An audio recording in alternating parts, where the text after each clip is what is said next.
Good evening, everyone. Welcome to episode 114 of Talking Landscape Photography. Should be a great episode tonight. We've got American photographer Brian Lackey with us. He's a relatively new discovery for me, but I really connected with his work right away, and I think a lot of you will as well. He's producing some stunning work over in the USA with really authentic imagery that's true to the scene and really stands out in a world of pretty exaggerated sort of editing and all that stuff. So I think you'll love what he has to say. Runs a great YouTube channel and some really great sort of photographic projects exploring different places. And yeah, you really sort of start to feel like you're connected to that place after viewing his work. So very keen to get into that tonight. I'm also joined by Luke and Paul, naturally. Hey Yeah, Ben, there how you you go, doing? guys. Good How to are we be doing? back What's on. everyone up to? What's everyone up to? I went out and had a really great trip with my family up to the Bay of Fires, which was pretty cool, and got some very interesting shots which I've been working on. And yeah, it's a sort of developing into a project that I'm going to keep to myself for a while, but it is going to be pretty interesting. So that's quite cool. And have been doing getting a lot of workshops and things set up. So if you head over to my website and see my workshops page, you'll see there's quite a few new additions on there, mainly online talks, but also some local Hobart based meetups, and also some nightscape and aurora chasers. So make sure if you're keen to join to sign up to those. I managed to list my first one and it sold out in 2 hours. So there's certainly a lot of demand on that. So don't miss out if you're interested in me taking you around the state, trying to capture the aurora, at least some nightscapes. So that's been pretty exciting. Yeah, fantastic. Yeah, that sounds like great experiences. And yeah, we're heading into that Aurora maximum at the moment. So chances are only getting better at the moment for capturing that. So yeah, no, that Yeah, should be. and well, sorry, yeah, I'll just set them up in a way where I'm just giving us the absolute best possible chance to see the aurora, because you could come to Tassie and be based in a place like Cradle Mountain or Bruny Island, and it's just cloudy the whole time. So with these chasers, the idea is that we actually have the whole state in play, and so you fly in, and we literally just drive to wherever the most clear or the optimal place is for us to photograph the aurora if it's around, or at least nightscapes as well. So you can never make a guarantee, but we're doing like the absolute best possible we can to actually make sure we get some really great conditions, which is pretty cool. Yeah, absolutely. And that's the best part about Tassie. Hey, just how accessible. Like you can drive around the state in a day. Yep, Uh, yep. yeah, And if I the weather's no remember. good in the south, you just drive up to the north. So Yeah, normally there's at least somewhere where you're going to get some clear skies. And I'm running my first one this weekend, and it's a very scenario just like that. It really looks like St Helens is the only place that is the safest. So made a decision for us, and can go up there and give it a red hot go. yeah, fantastic. How about you, Paul? Oh yeah, I've been busy. I've been in Adelaide actually, opening the Men with Heart exhibition, Mm. and we had the deputy mayor of Adelaide come in and open it, which was pretty amazing. And it's already I did an artist talk as well as the opening, and sort of got a bit of profile sort of wrapped around it, and really supporting the men's work that guys are doing in South Australia, which is what the exhibition's purpose is when it travels.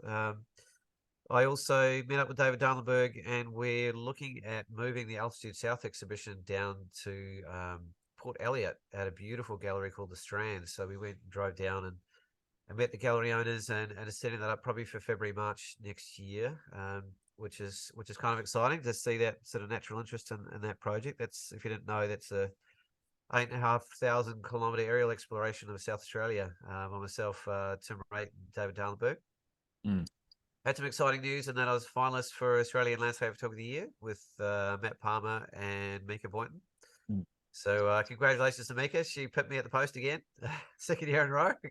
But geez, what a magnificent photographer to do that to. And I really celebrate her ethic and her genuine commitment to the craft. And she's one of the few people, let alone women, I know in the world that's committed their life completely to landscape photography. And so yeah, hats off to that. I was sort of, it's pretty close. I thought I might have had it this time.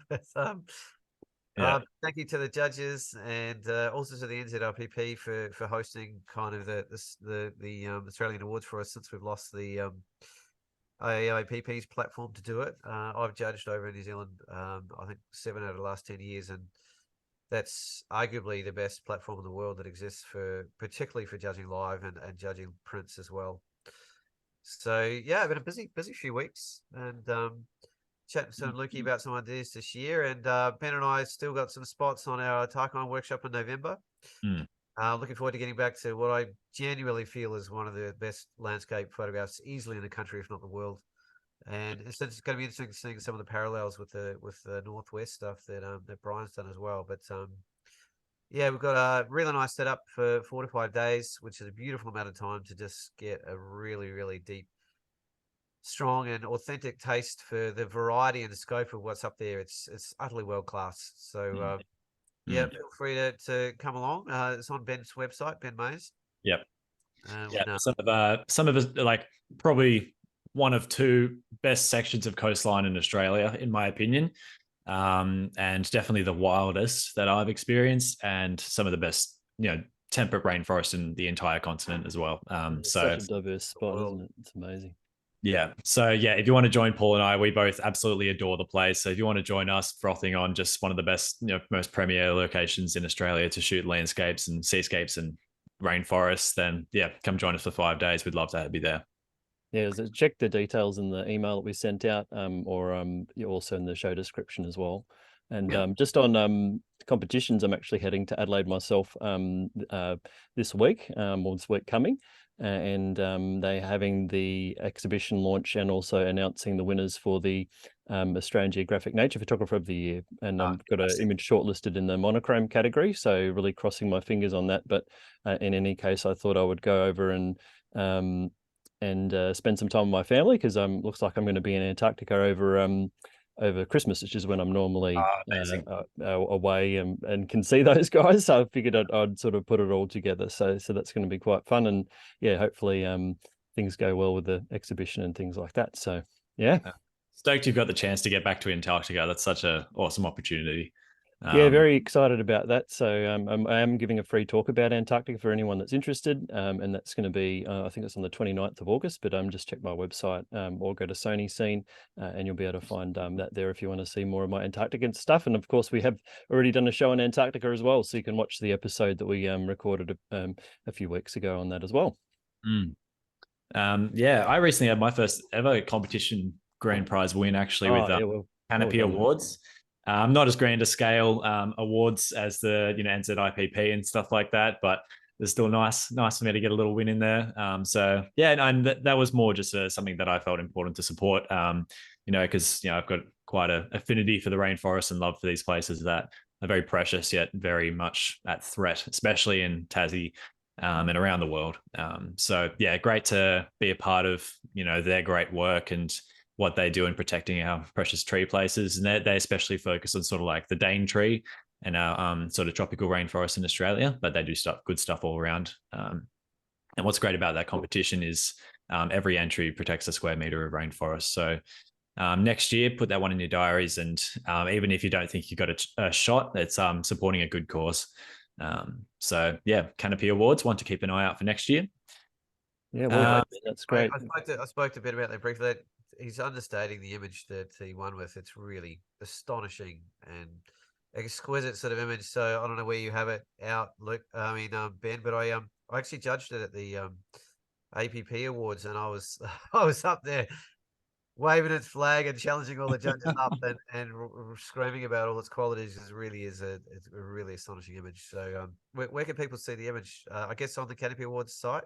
Yeah, on the site. I posted it to my Instagram when they announced the win. So it's one of the more recent posts on my Instagram. And of course, on my website is the best place to view it, if not for a print, which I do. And I do have a framed print of it on sale, actually, if anyone wants to take that off my hands. Okay. But no, it's one of my favorite shots of all time as well. So no, stoked it could get some recognition as well. But enough about me. Let's dive into today's show with Brian Lackey. Is it Lackey? Did I let me get the name right? Yeah. How you going, Brian? How you going tonight? Great to have you here. Thanks for having me on. Yeah, fantastic. Yeah, we might just get you to kick off with just sort of your journey in photography, where you started, where you are now, how it all began. Yeah, sure. So I got started pretty early as a as a little kid. My grandparents, my mom's parents, were really into photography just as a serious kind of retirement era hobby, and they were involved in their local camera club, and we would spend summers up there sometimes, and they kind of got us into it. And I remember getting a Canon Sure Shot point and shoot film camera. This would have been like 1999 or 2000 or something. So shooting film back then just because it was what was available. Yeah. And I was pretty into it for a while. I would compete in their little camera club and enter photos into like the state fair and the youth categories and that kind of thing. It was at that point just kind of all over the place: wildlife photography, buildings, nature, whatever. It's just kid photography. Yeah. And then into high school, I was, I knew how to use a camera, and so I decided to put my name in the ring for being the photo editor of the school newspaper. So there was always just that kind of thing. And then I kind of just stopped doing it for a while. I would take pictures on vacations. We'd go to Europe or national parks or whatever, and I'd use whatever camera I happened to have. Or there was a while where I only had an iPhone, and in retrospect, I kind of regret that because I got to go to like Machu Picchu and some pretty amazing places. And all of those, I only have iPhone 4 terrible HDR shots. So I'll have to go back to those places. But there was a chunk of time in there where I didn't really do much photography. And I never thought that it could be a professional thing. So I never gave it much like real work, growing up in my late teens and early 20s. I came from a family where you typically would become an engineer or an accountant or maybe a doctor or something like that, just a more traditional career path. And everyone that I knew, even my grandparents who were really into photography, just said, "Oh, it's a hobby. You can't be a professional." So I went to undergrad and grad school and, got a nice, good career. And which field was it was that just in? kind of that. Say what? Which field was that in? Yeah, so epidemiology, actually, which now everybody knows what that is. Yeah. I don't have to explain what that is. People used to Yeah. think, oh, like epidermis, you're like a skin doctor. Would you look at my skin? No. So it was just a casual hobby for a lot of my life. But I knew how to use a camera. I knew how to shoot in manual mode, and I knew what the rule of thirds was and all of that. And I could make pretty good images. Starting pretty early, you develop an eye for that kind of thing. But then it really became a serious thing again 7 or 8 years ago when I moved. After grad school, I did a postgraduate fellowship in New York City with the CDC. So epidemiology stuff, infectious disease. But I knew that I wanted to move somewhere out west. New York was not for me. I like the mountains and nature and the ocean and that kind of stuff. So I got a job in Denver, in Colorado, in the Rocky Mountains. And I was like, well, if I'm going to be out here, I might as well buy a good camera. I could see myself getting back into that. So I bought, I think, a Sony A6000, not, super top of the line camera, but enough to get started. And I told myself, that's all I need. I don't need a full frame camera. Of course, years later, I've spent so much money on camera gear, but that was the restart of it, if you will, and went pretty deep into the landscape photography genre. And did that pretty heavily for a couple of years. Was really inspired by all the big Instagram names at the time, Chris Burkard and all of the people who were doing more like adventure photography and making a real living from that. So I've gone down a lot of different pathways in photography over the last handful of years. It hasn't always been landscape photography. I've been inspired by street photographers and wildlife photographers, and got it in my mind that I could become a professional photographer. And what would that mean? Could I do that as a landscape photographer? Maybe not. Maybe I need to go try and become an editorial photographer or a commercial photographer or shoot weddings or whatever else. So I've tried a lot of these different things, done some YouTube stuff. Only fairly recently I've kind of decided that landscape photography has always been the passion, and I'm just going to focus on that, even if I can't make it into this big, successful full-time career, or maybe I can someday, but maybe it's a longer game. I'm just going to do that path. So that's where I've been out lately. Yeah. Awesome.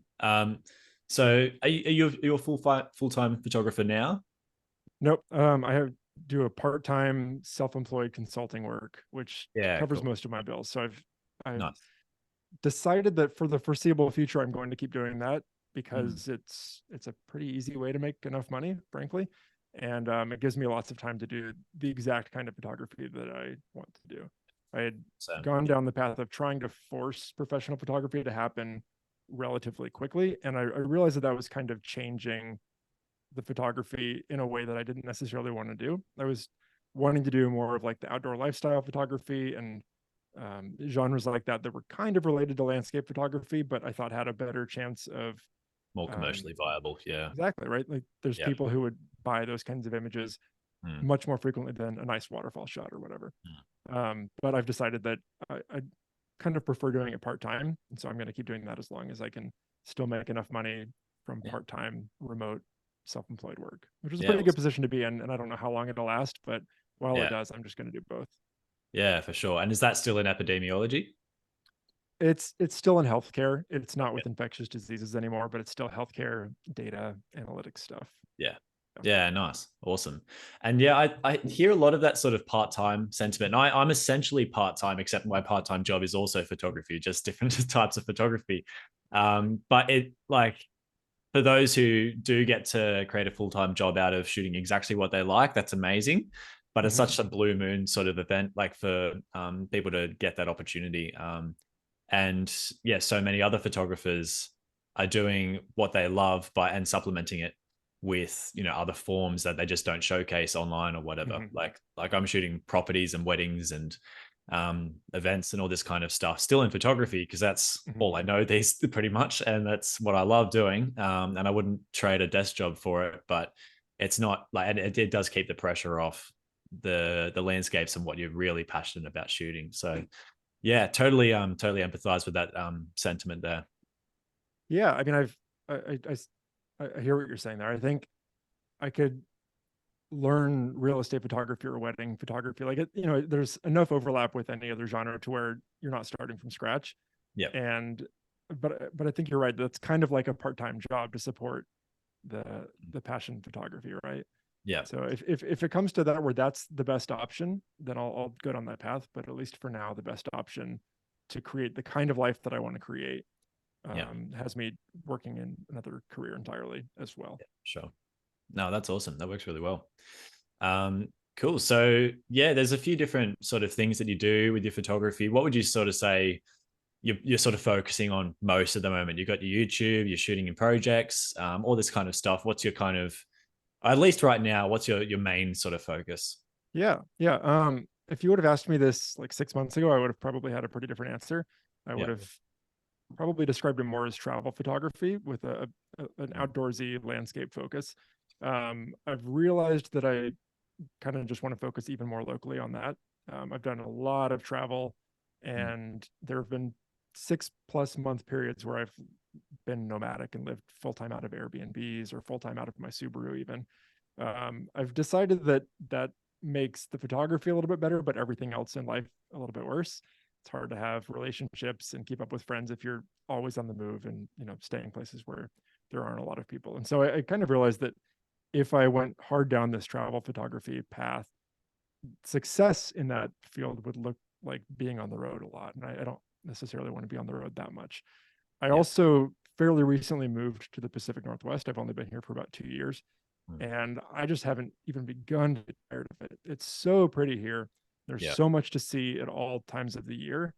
And I think maybe as I've gotten a little bit older and a little bit more mature in my photography, I've realized that there's something to be said about going really deep into a place as opposed to, you know, going to the Lofoten Islands and going to Iceland and all these places for like 5 or 10 days and, you know, just exploring really shallowly. Yeah, that's a word. It helps when you're in a world-class landscape place already. Yeah, I mean, like part of the when reason it's not the why case, I moved they here. do need to travel, but Pacific Northwest is not shy on world-class opportunities, that's for sure.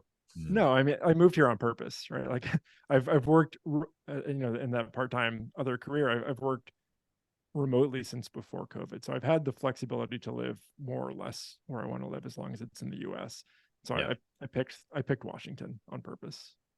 Yeah, for sure. But yeah, my closest equivalent would be moving to Tassie at this point because these guys, Luke and Paul have it pretty good down there. Come down, you know, all good. Everyone's welcome. And you're in Sydney, yeah? Yeah, I'm in Sydney, so it's good because it's kind of in between everywhere. So it's like when it comes whether whether I want to drive an hour and a half northwest or south, I can get to plenty of good places, but I'm not really a local to anywhere. And yeah, same with flights. I'm kind of central to everywhere, but local to nowhere. So yeah, but no, I love Sydney, and a lot of my other work is up here too, so it's feasible for me, and it's a very short flight down to Tassie, so I'll gladly take it. Nice. But yeah, if I was Tasmania's been on my list for years. I don't remember when I heard about it, but a lot of my friends have been down to New Zealand, and it looks amazing. And I haven't been. I have been to Australia. I've been to Sydney. I have my aunt and uncle in Sydney. Yeah, we did that a long time ago, but we did Sydney and the Daintree Rainforest and beautiful. Like the Blue Mountains, I think. I mean, this is 2005. It's been a while, so I loved it on there. But for some reason, Tasmania caught my eye. I mean, you guys know why. You've photographed it, but most people haven't heard of it. At least from around here. But it looks beautiful. Oh, I was curious about that. Like whether we're on the radar at all over there. What I don't know. Like how if Americans look sort of that far afield outside of their country, relative to people like Aussies and Kiwis that are born travelers a lot of the time, and a lot of our mind roams the world naturally. And yeah, Tassie for me, and I've seen quite a bit of the world, is definitely one of the more world-class locations for variety and scope in one small place that I've been in the world. I do feel like the US has some of my favorite wilderness areas on the planet. Particularly in the Four Corners sort of area. I don't think there's much like it in the world at that scope and caliber and variety, but so I have a personal love affair with a lot of the US, and I don't think a lot of people in the world understand how world class the wilderness is in America. I think we do wildernesses in a fairly unique way. You see national parks in places like the Lake District National Park, and there's like villages there. There's people living in there, and it's just a different situation in the US, and it's more raw wilderness. If you go to the Alps, there's chairlifts and roads that can get to the top of most mountains. But if you want to get to the top of most mountains in Washington, you've got a lot of hiking to do, for better or worse. Yeah, similar to Tassie in that sense as well. Like there's no helicopters into peaks, there's no chairlifts, there's boots and dirt. That's great. But yeah, I think most Tasmanians are pretty glad that it flies under the radar. I think like it's I think they'll very gladly take lower crowds. It means these beautiful places get preserved really nicely as well, which I think is part of the appeal. But yeah, I think you'd have a field day down here, especially with the way you love it. I think I really enjoy going to places like that are a little bit more off the beaten path than places like Iceland or Lofoten Islands, or the landscape photography hotspots. And there's some regionality to that too, where the hotspots are going to be different based on where you are. But I enjoy going to places like Slovenia and Newfoundland that are world class, but not necessarily as popular as some of the top 5 hotspots. Yeah, 100%. Awesome. You asked about like projects and stuff. I think part of that is the going deeper into the places. I think the shift towards shooting in projects started 2020. I guess it was during the pandemic. I started working on a project in Colorado where I was living at the time that was kind of in response to traveling full time, because I'd been traveling for about 6 months before the pandemic, and I would stay for a month at a time in various places. And so it was low hanging fruit stuff. I would go to East Texas and shoot for a couple of days and then move on somewhere else. And I was getting tired of that. It was fun at the time, but I could see, if I extrapolated out to the future, I could see it getting old more quickly than I wanted it to. So I wanted to dive deep into a place that happened to be around the same time as the pandemic was really getting started. And so it was much harder to travel, for further than, a few hours by car. And so I had the idea to really focus on Colorado, where I was living. And there were 44 federal wilderness areas there. Shows you how wild the left half of that state is. And I had in my brain that I was going to do a project about those and photograph all 44 of them. I ended up moving away from Colorado before that, but I still got a nice sampling and put together a nice project from that. So I think that was the start of it. And then I've sort of retroactively created some projects that were before then from my Newfoundland trip and stuff. But I think I just really enjoyed the the slowness of working on a long-term project like that, and the depth of being able to go deep into a place and know that even if I don't get a great shot for this entire weekend, doesn't matter because I'm working on this for a year or 5 years or whatever. Yeah. Yeah, cool. And do you juggle multiple projects at once, or is it really just like you dive into one and then once that's completed, you move on to Yeah, I've been thinking about that lately. I'm not sure what to do. I have been doing at least a few at a time, but recently I've been focusing most of my effort on one about the Olympic Peninsula. Yeah. And so I don't know whether I should focus all of my energy on that and not do anything in the Cascades or not travel anywhere for 2 years or 5 years or however long. Or maybe it makes sense to have a couple going on at a time. I don't know. What do you guys do with that kind of stuff? I kind of just do trips. I don't necessarily Yeah. have particular projects. And then things kind of can like sort of organically happen from there. But that sort of, I'm doing a project on this particular location, isn't something I haven't delved into yet. Although I suspect that in the years to come, it'll be something I'll quite enjoy a lot more. But yeah, at this point in my life where I still have a lot to see, I'm kind of just like, I'll just soak in whatever. Yeah, that's fair. I mean, some of the projects, like my Vancouver Island one, is just two different trips that I just kind of put into one Yeah. gallery, essentially. Yeah. Right. So a lot of them are just kind of retroactively a project. Yeah, for sure. They're started as trips. Yeah. I noticed, Brian, that I noticed a lot of American photographers in particular being project-based or being very, very considerate of the curation of the releases of their work. And I wouldn't say I see that reflected the same over here as much. So I was a little bit curious about where that influence came from and where that kind of started. And what do you think the pros and cons are of that approach? Great question. Yeah, I have noticed that. I think I do it a little bit differently than how I've seen some other photographers do it, where they kind of hold back a bunch of images and then do like a gallery release all at once. Um, I I think I started noticing that with like Alex Noriega and a lot of kind of that group of landscape photographers around here. And I don't think I have the patience for it. I get so excited about individual photos that I take them and I have a hard time waiting a day or two after a trip before I want to start sharing them in a newsletter or on Instagram or whatever.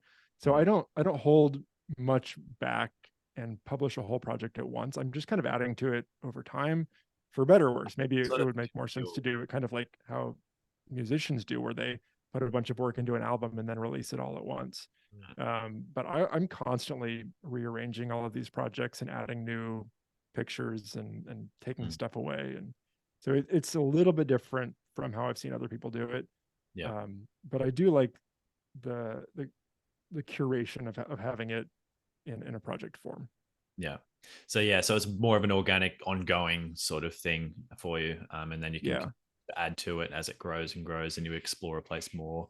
You might place again, and rather than creating a new gallery for it, you just build on the same one. That makes sense, and I really like that, especially if it's location based too. Like you might visit a location a few times over the space of a few years. It makes sense to add that to a growing sort of collection of the same one rather than separating it out.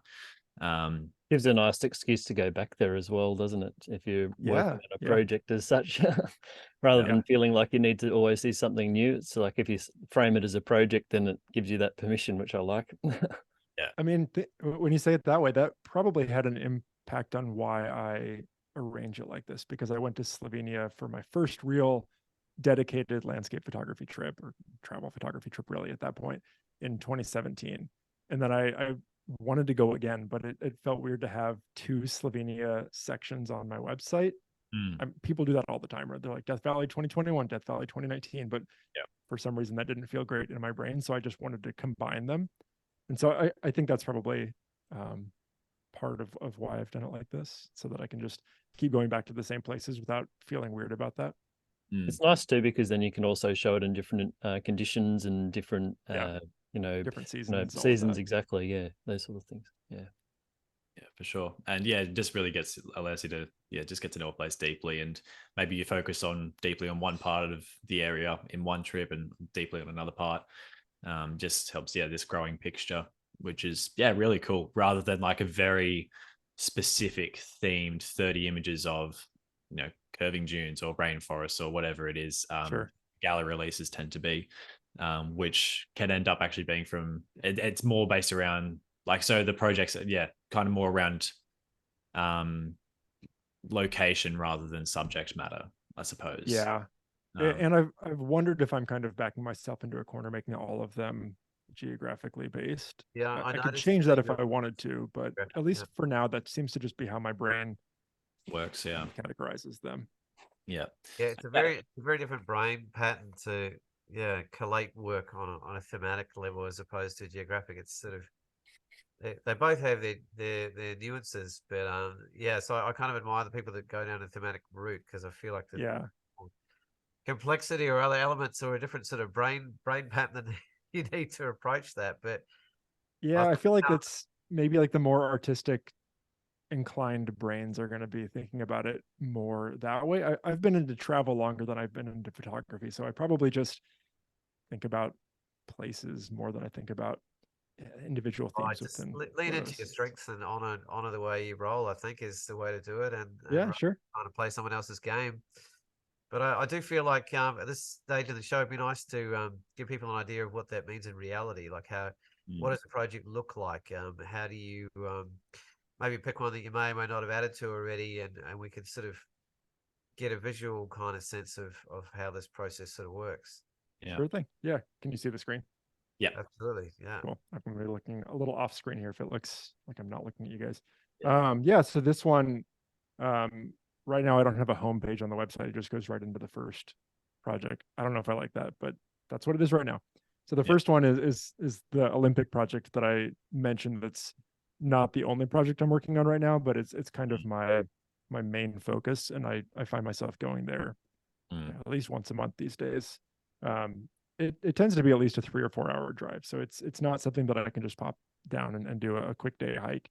It's a lot of multi-day trips, but it's, I guess, for people who don't know, the Olympic Peninsula is kind of the northwest corner of Washington.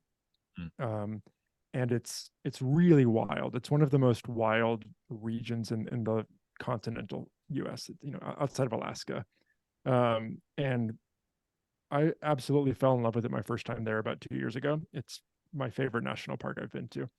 And it's got glaciated mountains. It's got some of the best temperate rainforest in the world. It's got wild coastlines like you would see on the Oregon coast, mountain lakes, all of that kind of stuff. Really nice wildlife. My most recent video that I posted on YouTube is where I show where I accidentally ran into a bear. So there's it's a wilder place than a lot of the US. Yeah, well, and I love it. So Brian, do you want to speak to what the wildlife is? Because it's very, very different from Australia, and I think a lot of people won't really understand to the extent of the kind of creatures that are out there. Yeah, sure. In the left half of Washington, we have no poisonous snakes or venomous snakes, which is really nice. But we do have bears and mountain lions. Those are kind of the two animals that you really sort of need to worry about. There's not a lot of danger with either of them. They're black bears, and they tend not to be very aggressive at all. You still don't want to mess with them. They can hurt you if they want to. The mountain lions tend not to be very aggressive, or they tend to be very hidden. I don't know. They don't like to be seen. That said, there was a mountain lion attack on an 8-year-old kid like a couple weeks ago. So a part of the national park is closed right now until they, I don't know, find the mountain lion or just let it die down. I don't know. But so we've got that. I mean, there's all sorts of things, lots of birds, banana slugs. I don't really know. River otters, sea otters, bunch of stuff. Yeah. But, no koala bears, no venomous snakes. Yeah. No kangaroos. A little bit different. What Australia has has in snakes, the US has in large hairy clawed animals. So. Yeah. It just staggers me that it always just gets forgotten about. That there's actually animals that could actually eat your face off or something. It doesn't really. Koala's not going to do that, You've got rattlesnakes and scorpions and other things that can get you in a lot of trouble in the States as well, depending on where you are. So it's that's more in the drier areas. Australia gets painted as this death trap of creatures that have no reason for existence other than trying to kill you, and it's just not really the case. Yeah. Crocodiles are really our only sort of animal that will actually fair enough.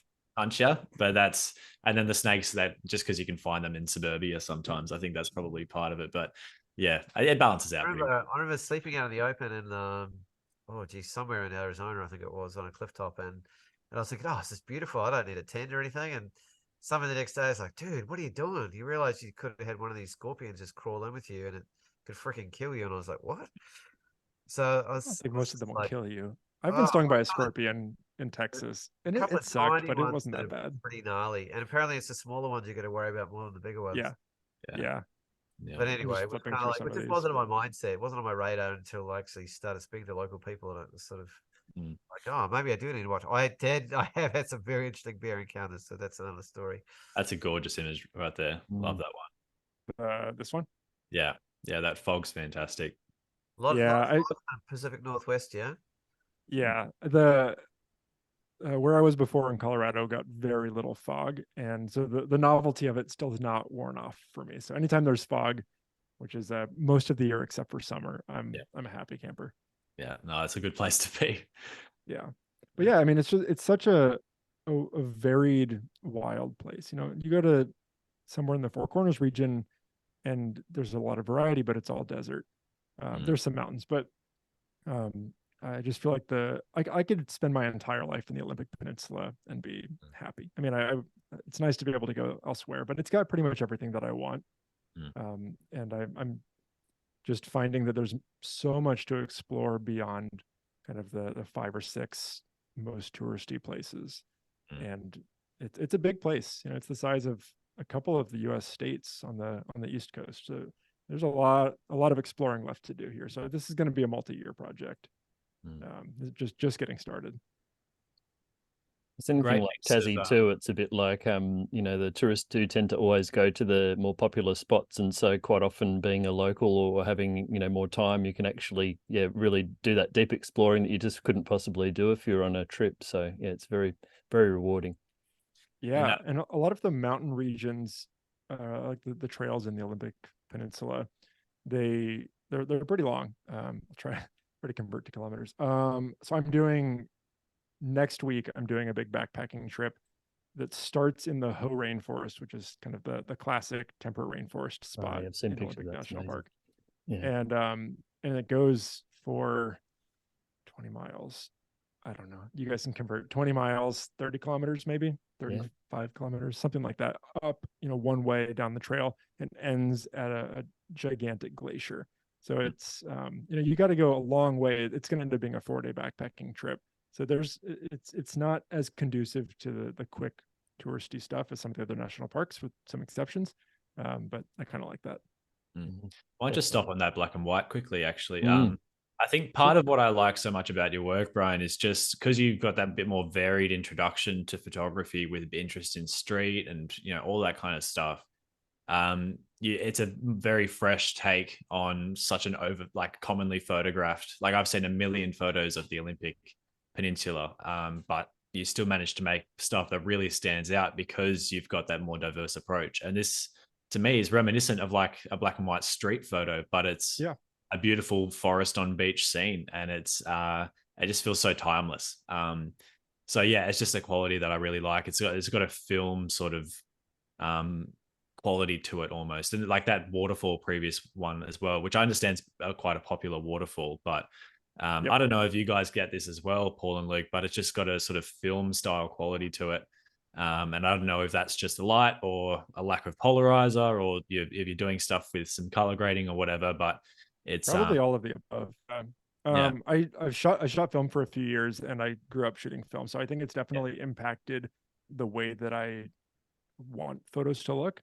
I think part of it's that I've broadened my photography horizons a little bit beyond what maybe some landscape photographers would typically look at. And so it's just kind of shifted what looks right in my mind. So all of my editing is very straight. It's pretty simple and straightforward, and 99% just in Lightroom. But yeah, I mean, there's probably just some tweaks that I've started to just do on most images with the highlights and colors and vibrance versus saturation. And I honestly don't know exactly what I do that makes it look more filmic to some people's eyes, but I It's think very, that I've it's very, just it is very apparent, but there's a whole another element to that conversation which we'll probably naturally fall into. If you hadn't noticed already, there's a wonderful sense of realism, I feel like, in the way that you not only portray but in your editing style. Like it's letting nature be the hero. It has a classic sort of unscrewed with kind of feel about it in terms of nature's given the breathing room to be the hero, and it allows its soft, subtle grace to come through. Where I feel like in a lot of modern photography, we're pushing to be louder, and loudness is done through hypersaturation and all sorts of different techniques and focal blending techniques, to make everything bigger and more impactful, and we're sort of getting a little bit lost in translation in terms of representing the nature as it is in its own glory, and sort of overpouring our own sort of minds into the way we want it to be presented. And I feel like it's a cultural thing, we have ebbs and flows in every different art form. But I was quite curious about how you see yourself in relationship to that, and maybe other photographers even in the same area, or US culture in particular, and how you feel about is it a commitment that you've made? Is it just a natural style that you've fallen into? Is it how conscious a decision it is that you don't move into that sort of sphere, and you let nature kind of have its even its quiet voice, which I think a lot of photographers struggle to do? Yeah, it's a good question. I think it's a little bit of all of the above. I think that social media has kind of made it into a little bit of a competition in a lot of people's minds, that it pushes a lot of people towards images that are going to get more attention on a small screen, which gives it pushes people towards higher contrast, higher saturation, and just generally higher levels of exaggeration. You can, it doesn't always have to be in the editing. It could be in going to more and more epic places. And I think that's part of why a lot of photographers go to places like Iceland, as opposed to, maybe they live in West Virginia or something, which might be stunningly beautiful. But if you go to Iceland, you're probably going to get more likes on those photos because it's more epic, and it's a more exaggerated version of landscapes in general. So I think that impacts where we shoot, the kinds of photos that we shoot, and how we edit them. And I think I mean, a few years ago, I probably would have been more impacted by that way of thinking that I am now. I think I kind of frankly just stopped caring about social media and realized that people aren't growing on Instagram anymore for the most part. That ship is kind of sailed, and it doesn't really make sense to spend a lot of energy trying to appease the Instagram algorithm and try and be the next Chris Burkard or Alex Stroll or whoever is going to be the next viral sensation on Instagram. And so I kind of stopped caring about that. And I think that had an impact on how I edited and where I shot and the kinds of projects that I worked on. I think I also it depends on what you're photographing for. I mean, for better or worse, I don't have the pressure because I have, another form of income. I don't have to have the reach to sell workshops or to sell prints or anything. So I can photograph mostly for myself. And that is mostly, I'm wanting to share the places that I've experienced. And I don't think most of them need exaggeration. And if we start exaggerating, it turns into like a fishing story where you just lie a little bit. You're like, oh, the fish was this big, and it was really this big. And then everyone starts doing that. So you feel like you have to. And so I think I made a little bit of a conscious decision just to, when in doubt, make it a little bit less saturated than it actually was, which probably goes into the filmic look, just to kind of, I don't know, push back against that a little bit. Yeah. And also this way, if someone says, is it Photoshopped?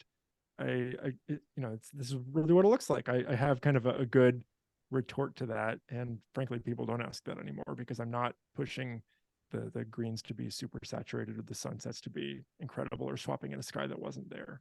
There's also that natural luminosity that you retain as well. Like those shadows are quite deep. And, if in a traditional sort of maybe American editing style or just modern style, those shadows would be raised and those highlights would be down, and the luminosity would be even across the frame, except for a yellow glow in the top left corner. Like, yeah, for sure. And a good smattering of Orton effect as well. Yeah.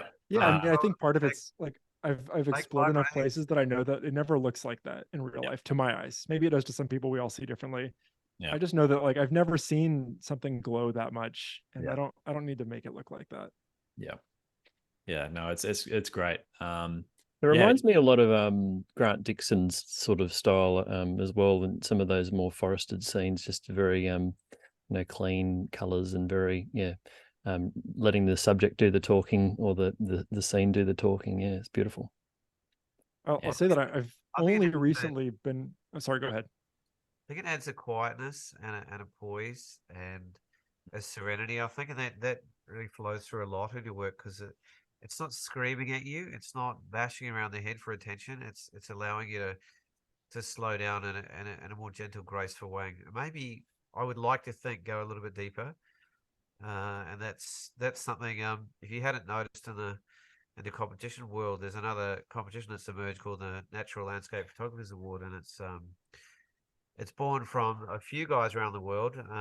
But their mission statement is very much about that. You're not allowed to enter images with different skies or focal blended, mountains or anything like that to give sort of voice back. And they have categories just on intimate landscapes where they want to honor the quiet sort of plethora of images that often just go unnoticed in the social media realm, and a whole aspect of photography that's in a way it's been lost and ignored by a younger generation in particular because they've been born into this realm of likes and social media. And there's a certain psychology, I think, in all human beings that we want to that we go with the times and the culture of what's happening. So I appreciate the consciousness we've actually rebuffed from that a little bit, and I actually really respect that, Brian.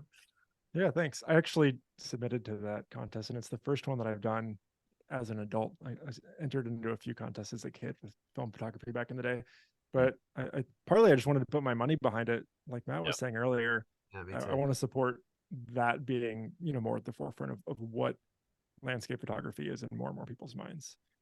I think it's fine to do it in different ways, but I want to support that. So Right. Yeah, we're all the same. Did we all enter again this year, boys? Yeah. Went full hog, 2 projects. Oh, Benny. nice. Go- I only did one project. I thought about. I didn't do the Olympic one. I think I'll do that next year. But I did. Well, they've Colorado wild. taken away the time limit for. Well, there's no time Yeah. limit for projects, and now for single image entries as well. The only thing that the time limit restricts you from is if you want to win Photographer of the Year, they need to be within the last 5 years. But you can still any I time. actually looked at Awesome. the rules because, as per usual, 3 hours to go. Oh, I should really put something in. Oh wow, Yeah, I quickly same. checked the rules. It's the first time I actually noticed that the time limit was a bit wider, and I did notice that you couldn't win overall if you did. But I was like, you know what? I'll actually put some older work in, and I actually really enjoyed doing that. Yeah. Oh, I love that forest shot. That's Yeah, thanks. This is a really recent one, actually. I think this video is not even out yet. Yeah. Incredibly that's contrast scene, isn't it? Like everything's in midtones, which is amazing. Whenever I think part of see that's the just maple that leaves. the digital Sorry. cameras these days are such a high dynamic range that we can kind of emulate film in a way that you couldn't 5 years ago without doing a bunch of bracketing and HDR stuff. But that never looks quite as good in my mind. So I've got plenty of room to work with, and I can pull the highlights down and keep it all pretty soft feeling. It was also just super soft light. I mean, it was pouring rain, but yeah. Whenever I see maple leaves, I just think they're the most aesthetic looking leaves that a forest can have. Like they're just this floating baubles in the sky. Like they're just they're gorgeous. Yeah, I can't wait to go back to this area in a few months when they're all yellow and stuff. So my understanding, forgive me if I'm wrong, is that rain is quite a big feature of the Northwest. Yeah, so we get in that area something like 12 feet of rain per year. Oh, like almost 4 meters of rain. Is that right? Yeah, that's I don't know. That's My conversions are bad. Sorry for America. We do everything a little differently there. No, just the fact that you're actually converting is actually a lot better than anything I've ever come across. So you're doing well. Oh my God, that's like Fiordland in New Zealand level of rain. Yeah, it's up there. Our summer, so right now is the driest period, so we get like 3 inches of rain. So I don't know, 10 centimeters of rain in all of August, but we get like a ton more than that in November, like several feet. So it's Have you right had to now is the change dry it? season. Because Colorado's not that wet compared to here. Have you had to change No. the psychology of? I find it more challenging to get excited about going out on a multiple rainy day forecast. Like, how do you sort of prime yourself up for that and Yeah. adjust to the different? Well, it's a very different experience to be in a dry place to a wet place. Yeah. So we typically get a lot in Washington. We get a lot of rainy days in the winter, but it doesn't rain that hard very often. Out on the Olympic Peninsula, it rains a little bit harder than here in Seattle. But as long as you put on a rain jacket and maybe carry an umbrella and maybe rain pants and rain boots and all of that, and have a weather sealed camera, it's usually fine. It's much harder to go camping in that weather because it's also getting down close to. There's probably a lot of days that are below 5 degrees Celsius, and so it's cold and rainy for most of the winter. In the winter, I get more hotels and I camp a little bit less. But yeah, I mean, I'm usually tired of it by about February. But the nice thing about places like the Olympic Peninsula is that if I can kind of adjust my day according to the weather. If it's looking like it's going to be raining, I'll go into the forest unless it's going to be super windy or something. Because I like going in the rainforest when it's raining. I think it looks better. It's harder to shoot, but I think it looks better. But if there's not going to be, any clouds in the sky, that's probably not the best use of my time. And so I'll go up into the mountains or I'll go on the coast. I've got lots of options that I can kind of customize my day based on the weather. But yeah, the rain gets a little bit old by the end of winter. Yeah. So more of like a constant drizzle sort of thing than just like absolute downpour. Yeah, it's a little bit rainier out there, but that's kind of how it is in a lot of the Northwest. Yeah. I mean, we get about half the amount of rain that like New York City gets total per the year. And so that, I mean, a lot of people think, oh, Washington, it's a ton of rain. Really, it's just a lot of rainy days. We don't get as much sunlight as a lot of other places. But when it rains, it's usually not a super heavy rain. Yeah. Yeah. Should we maybe check out one of your other projects? Because you got quite a few there. That's my longest one too, so we could go through it for a while. Yeah. Yeah, awesome. Let's talk about this is the one that I entered as a project into the natural landscape. So the website background goes different on this one so that I can have the border. So this one was all shot on film. So I think I didn't mention that, but I don't really know why I did that. I think I was just kind of inspired by some photographers that shot film back then, but I spent basically a year shooting exclusively film a couple of years ago. What film stocks you've been using? I don't have any film cameras right now, but this whole project was on Fuji Acros 2, which at the time was the most expensive black and white film, and I didn't know that when I started. That was a little annoying. But I also bought a Hasselblad for it, so the whole thing was a little bit expensive. So yeah, I did the whole thing with an old 2002-ish, I think, Hasselblad 501 CM, all on black and white Fuji Acros film. Pretty different from how I was doing photography before that, because for a while I was doing more just general travel photography and I wasn't shooting on the tripod very often. It was more run and gun and curate later. That gets expensive and just doesn't really work as well with this kind of landscape photography. Were you using a grad filter in camera, or is it the post in terms of that big net? I used a red filter a lot to darken down the skies. I don't think I had any grad filters at that time. I might have for some of the later shoots, but mostly it was with a red filter on most of the shots just to add a lot of contrast. I think in my black and white photos, I tend to like them to be more contrasty, especially in the mountains. And so I ended up just leaving the red filter on. So yeah, so these are all in Colorado. This was I was going to make it, like I said, all of the 44 wilderness areas. Technically, one of them you're not allowed to go into. It's completely protected. So I was just going to figure that one out later when I came to it. Didn't end up being an issue because I moved. But yeah, I ended up with, I don't know, 20 or so shots that I'm pretty happy with. The square format was an interesting challenge. I never shoot square, but for some reason I got it in my head that I wanted to do the whole thing on a Hasselblad. So I did. It was heavy, and a lot of these trips were backpacking overnight trips into the mountains, but it was a fun challenge. That's a gorgeous shot. I love that. Oh, thanks. That's it. Yeah, it felt kind of weird to shoot wildflowers in black and white, but I like it. So is that they're almost opposite shots, aren't they? You got Yeah. a rock surrounded by dark greenery, and then you got a Mm. tree surrounded by white nothingness. Like, it's just Yeah. fantastic. Great pairing in the sequencing there. Like, it's Mm. a cool sort of follow up Need to to that print shot. those. I've got a long back stock of stuff that I need to print because my printer broke a few years ago and I just haven't bought a new one. So I haven't printed much, but I'm about to buy one and I'll print both of those. Yeah, nice. Yeah, I think the square format changed the way that I composed for this project. It was a lot more center, very simple center compositions. It's very rare Yeah. to see that at this stage. The only genre I see it in is in an aerial photography. Yeah. It's Yeah, so I feel like there was prevalent. We joke and we call them squareals. Nice. I feel like early don't Instagram did a lot of that because you could only post square images. Yeah. But that was a while ago at this point. Photographer, was it Bruce Percy? I think based in the UK, he does a lot of beautiful square film work. Yeah. Yeah, I think he does all of that on a Hasselblad. It's all on film, which kind of blows my mind because it doesn't look like it's shot on film. It looks like it's super processed digital stuff, but I think he's just really mastered that tool. Yeah, he's got I'm a great big fan of his work. Oh, don't go too fast. Too fast back that last one. It needs a bit of time. Yeah, man, that was an expensive hike. I was filming that and I had my Sony film or my Sony video camera with me, and I was on kind of a ledge in the desert, and a gust of wind blew it over and knocked it off the ledge. I thought the camera still worked, and so I filmed the rest of that video, but it had ended up knocking the lens like kind of part way off of the camera, and so it turned it into like a tilt shift lens, but not on purpose.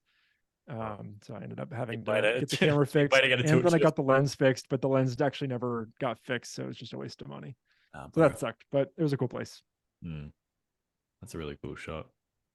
Such great texture. It's almost like crumpled paper in black and white. Yeah, it was inside a cave, kind of. The river just kind of like went through the cave. Film as well. Yeah. You got to get that exposure pretty bang on. Is it very forgiving, like that print stock? Like, or you got to get the exposures pretty bang on? I think the like negative film is way more forgiving than slide film. Hell yeah. But I didn't really have to worry too much about it. I got most of the exposures pretty dead on. I will credit Nick Carver. If you've seen Nick Carver's YouTube channel, he does a lot of film stuff. Landscape photography, but in like a very broad sense, like urban landscapes and stuff. But he did a whole course on manual metering for film photography, and it was perfect. And I highly recommend it to anyone who's doing film photography and needs to get better at metering. But yeah, I mean, you like meter the shadows and figure out exactly how bright those were and meter the highlights. And it was a pretty involved process, but it meant that pretty much every shot was exactly what I wanted it to be from a technical perspective.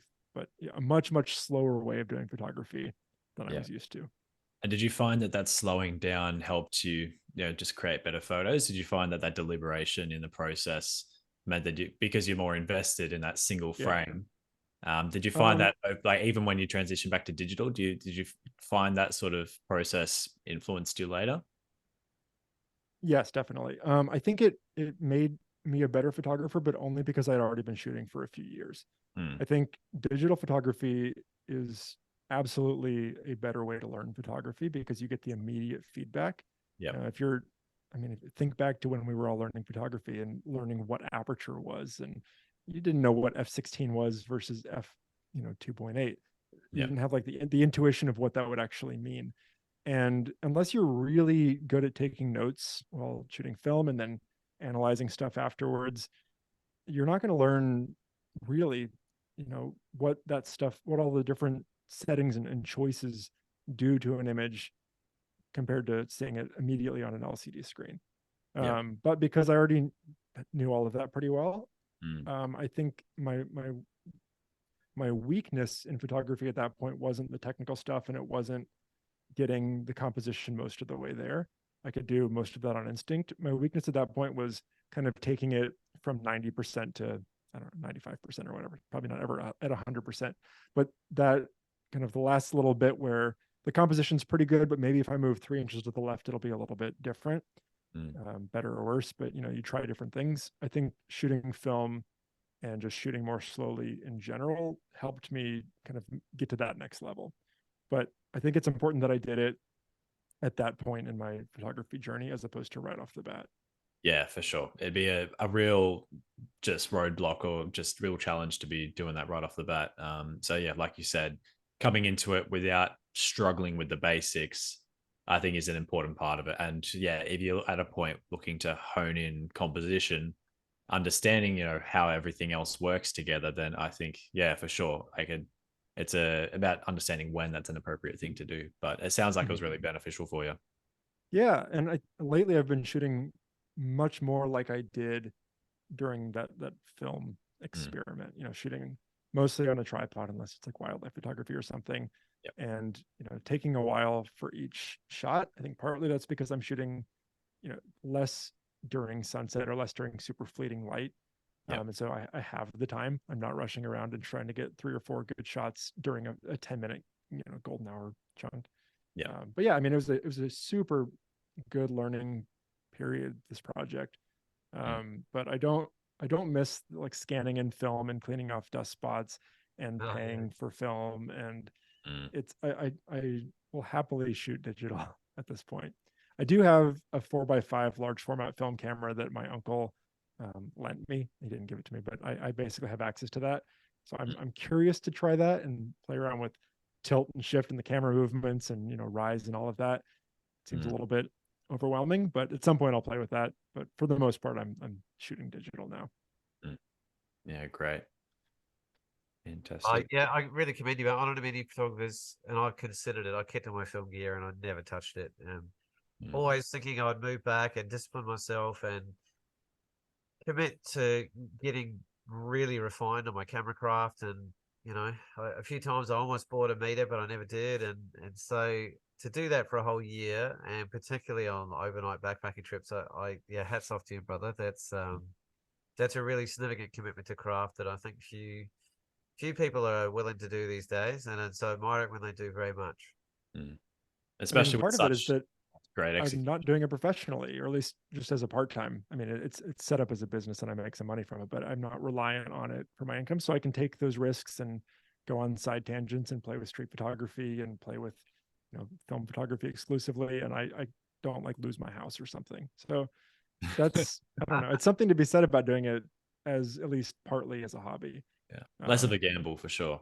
Yeah. I mean, that said, if I could know that I could make enough money doing exactly the kind of photography that I wanted to do, I would do that. I mean, I think lots of people would do that, but I don't know that I'm willing to take that risk quite yet.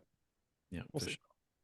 Sure. Should we look at a project that maybe just integrates a little bit of that external influence, like from street? Like I think it was maybe Slovenia or the Spanish one or whatever it is. Just kind of brought in a little bit of the urban aspects. Yeah, sure. Fantastic. Yeah. Slovenia is probably my favorite place in the world, and I've been there 4 times now. Only twice for photography. The first 2 trips were just with like crappy iPhones, a lot of bad HDR pictures. But I loved it so much that I went back in 2017 for my first dedicated photography trip, just a solo trip for a week or so. And then I went back, I found a cheap flight and went back in October of 2021. Kind of like a lull in the pandemic. I thought we were through it, and we weren't, but it was a reasonably okay time to travel.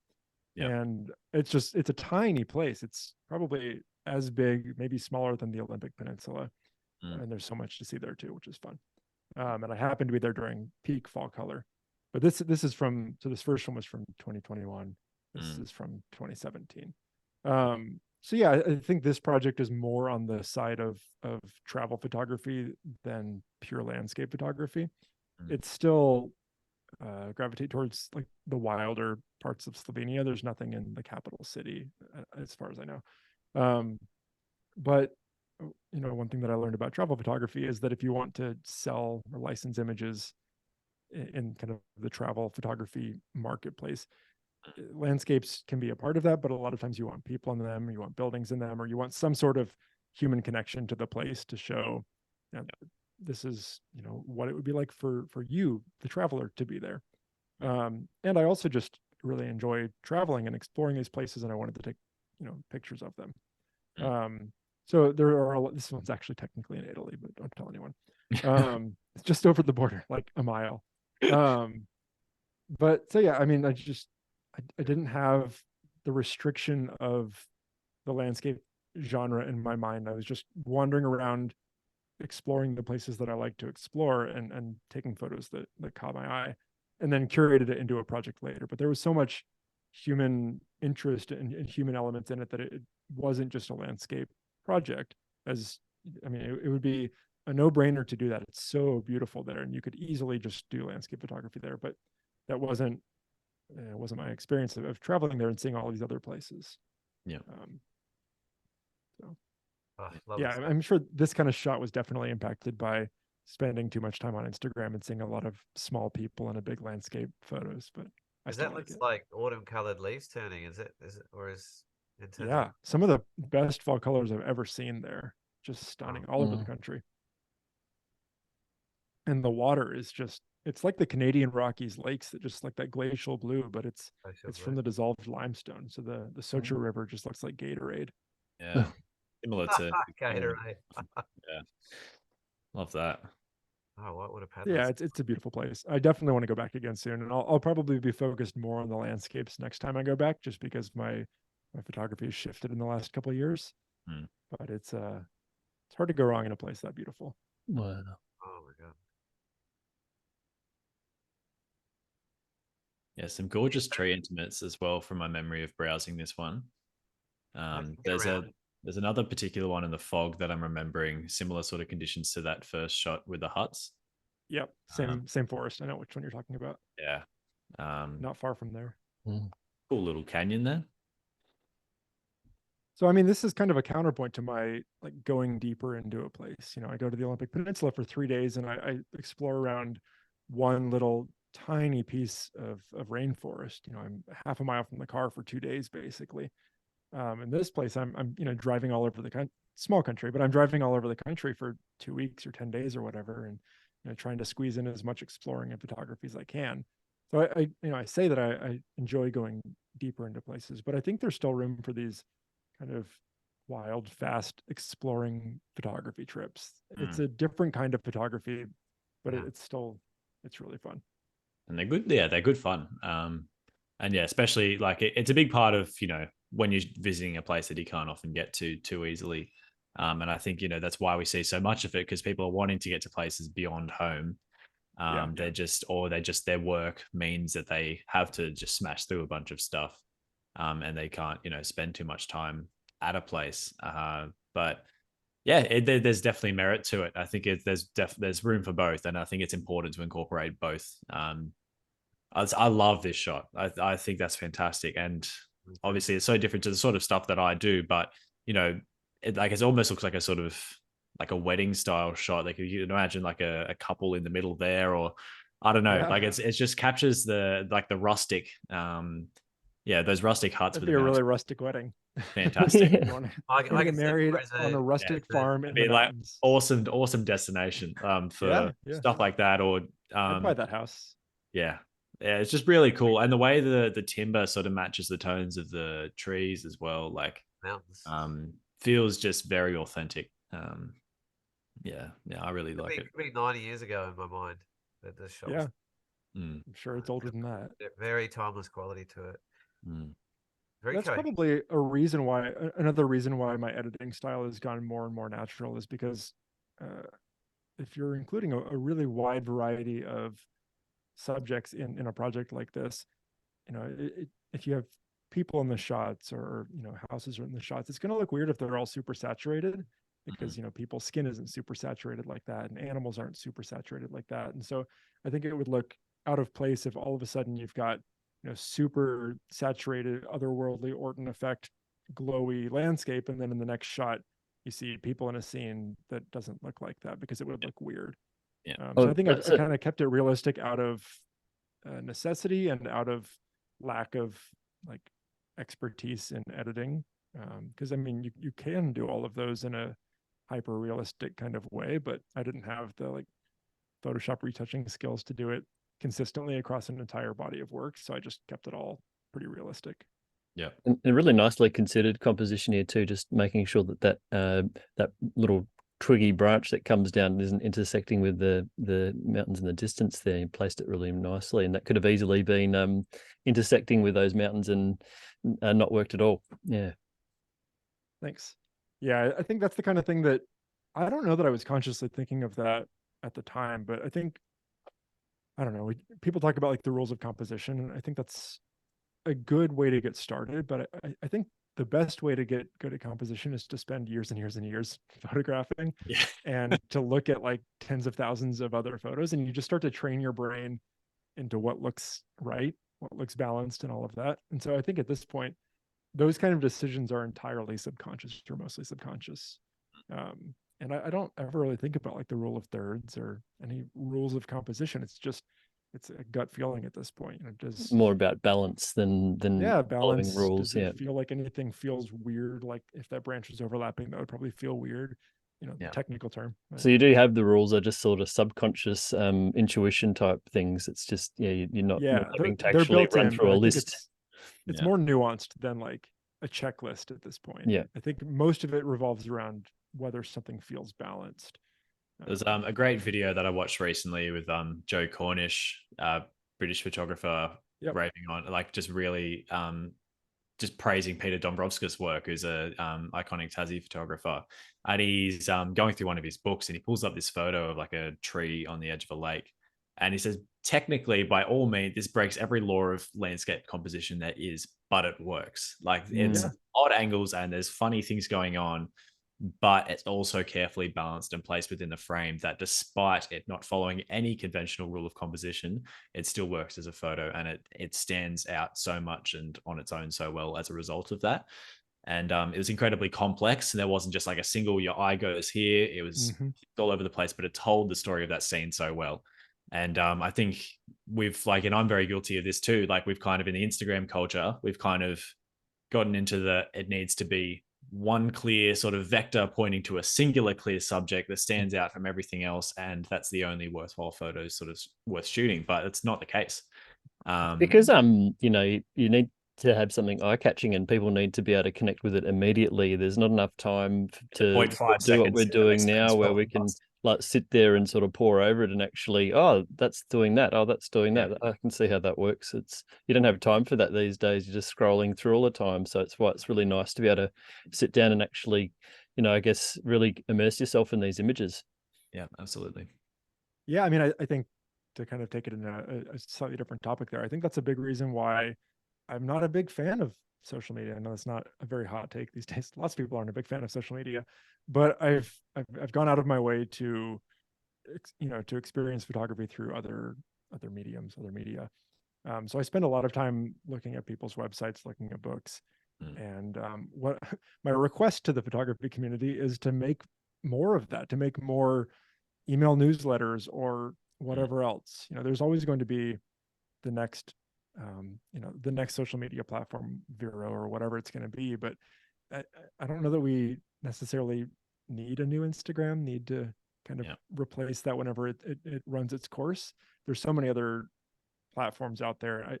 I want everybody to make an email newsletter so that I can just get just a selection of that photographer's work when it's ready, and not just interspersed with memes and lots of other, every other photographer's work, one photo at a time. Yeah, that's a tangent I could talk about for a year. Yeah. Brian, do you want to speak a little bit to your relationship with print? You're talking about printing, and that's often not a lot of the case. Not a lot of photographers do their own printing in particular, and obviously you're talking about slowing down and engaging with work in a more considered way. That's probably the ultimate way to do it, really. Yeah. Here, do you want me to stop sharing and so you can see my face better, or just keep going through the pictures? We'll just go to that shot of the foggy sort of branches. I just would love to see before we leave the Slovenia project. Somewhere in there. It's a big project. Yeah. It's a pretty country.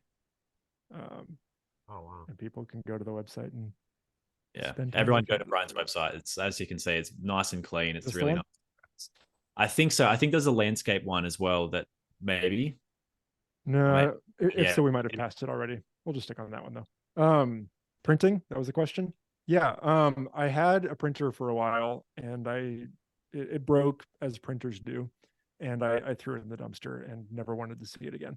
And that was a few years ago. And I've got the itch to do it some more. So I haven't printed nearly as much as I want to, and nearly as much as a lot of photographers do.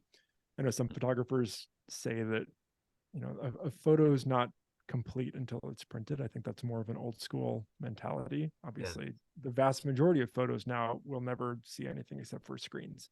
But I think part of it's just wanting to slow down and work on longer term projects and kind of do more with my photos than just go take another pretty sunset picture, post it on Instagram, and do it again.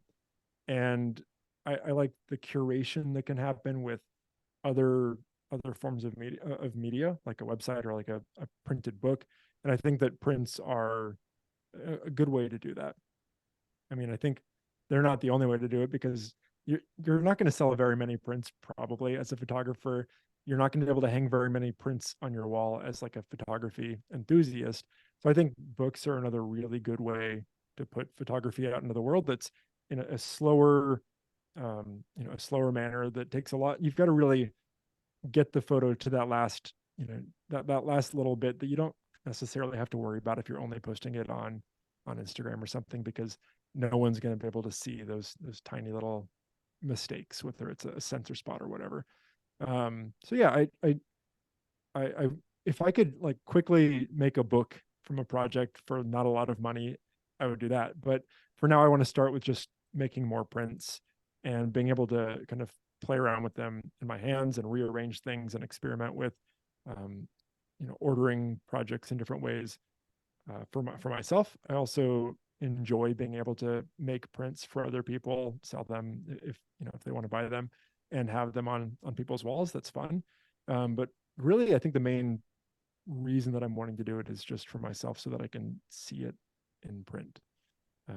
But it's an expensive hobby in addition to photography. I mean, a big printer is not cheap, and making an individual print is also not cheap. It's probably cheaper than film photography, though. That's fine, though. I'm printing this afternoon, so I'm getting ready to do a bunch of printing, and it's just, it does make you smile. There's something visceral and real and tangible, and I don't know about legacy orientated, but you could argue that some prints are going to last longer than some of my hard drives for sure. Yeah, and definitely longer than an Instagram post, right? That lasts a day, maybe, before it's just lost in the algorithm and the feed. Have you created any books, or are you looking at creating any? Like you mentioned. Oh, I made a little zine from my first Slovenia photo trip. It's not good, and I don't have any more. There's a couple dozen of them out there in the world. I would like to make a book out of the Olympic project, but I don't know if that'll be in 2 years or in 10 years. I don't want to rush it.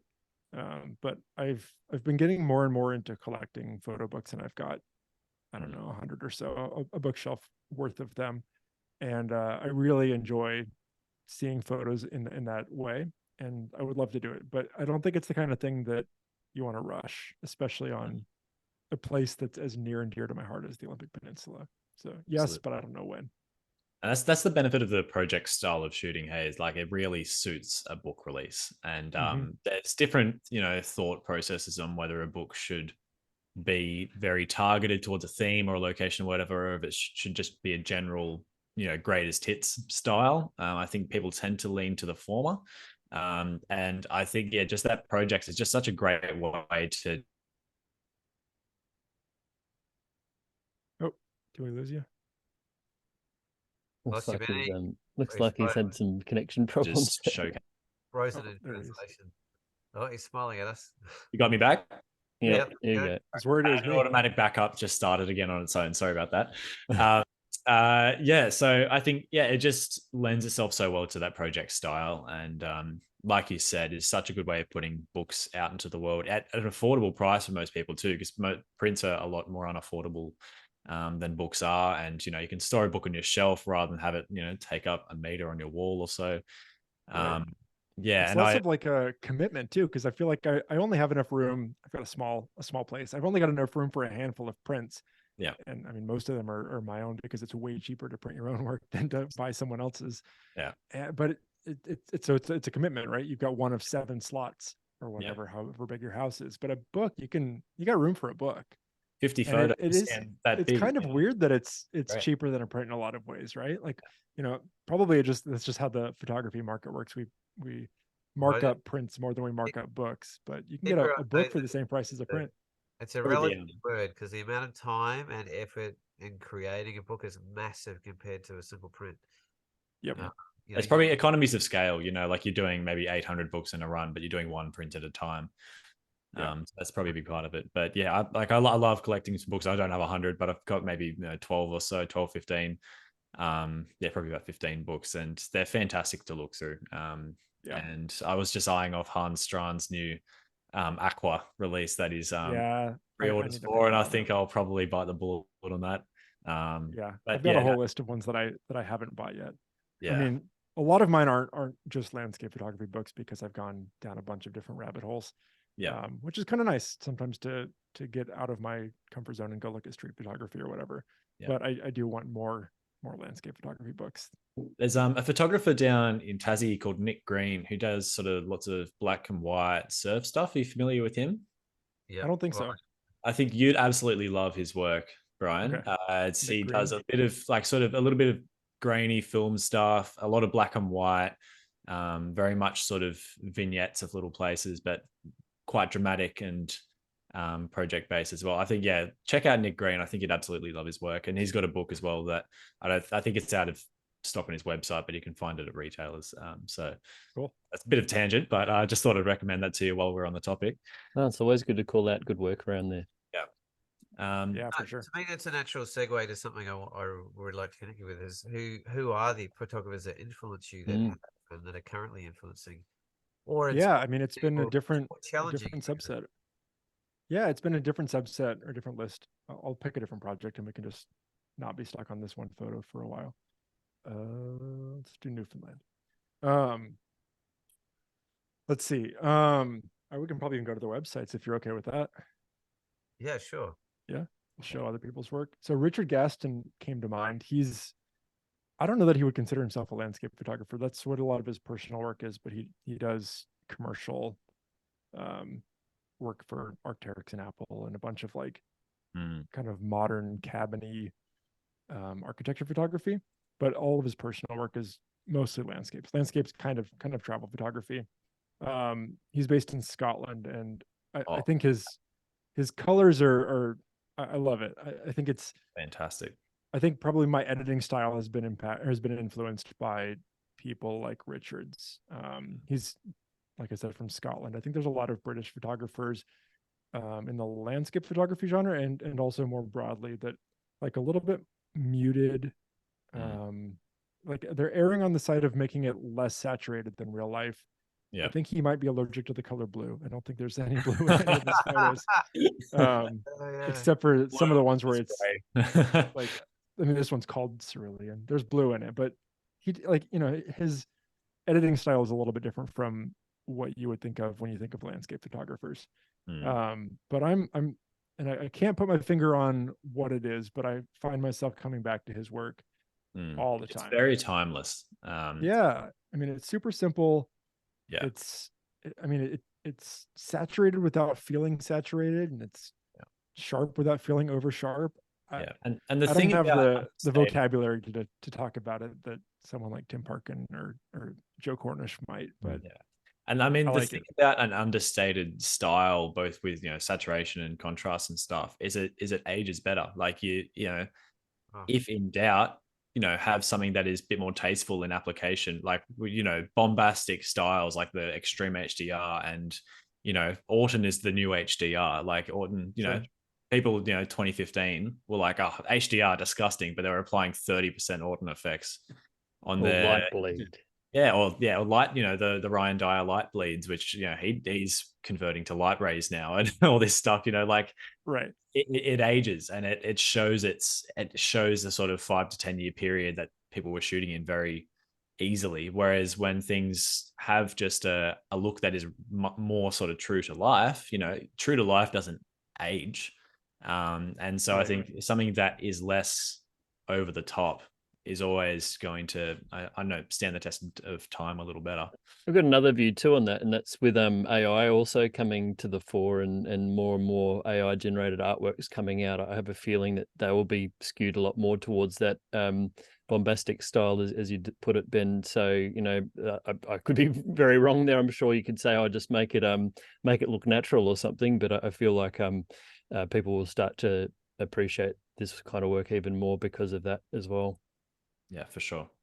Yeah, I mean, I think that goes back a little bit to what I was either saying or trying to say earlier about kind of the exaggeration and the way that social media has kind of, it's like an arms race, right? You know, you've got the the current trend of the day, and then if it's trendy and eye catching because it's more epic or more exaggerated because of, you know, that's actually what the landscape looks like, or that's the editing style, then someone's going to come along and be, you know, more epic. They're going to do Orton effect at 40%, and someone's going to come do it at 50%.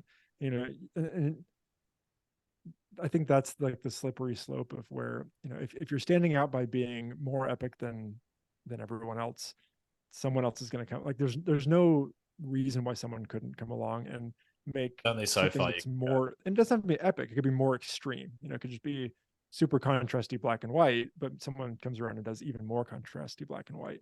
But if it's, you know, you can only be so realistic. Yeah. I mean, I actually, I don't know if I agree with that. There's inherent limits to how realistic you can get because it's two-dimensional and in a rectangle and all of that kind of stuff. But yeah. Brian, it seems like your approach is very solo. Have you ever kind of gotten into groups with other photographers or gone trips with others, or have you pretty much kind of always beat to your own drum? Mostly solo. I've done a little bit of group trips, not group trips. I've done a few trips with a single other photographer.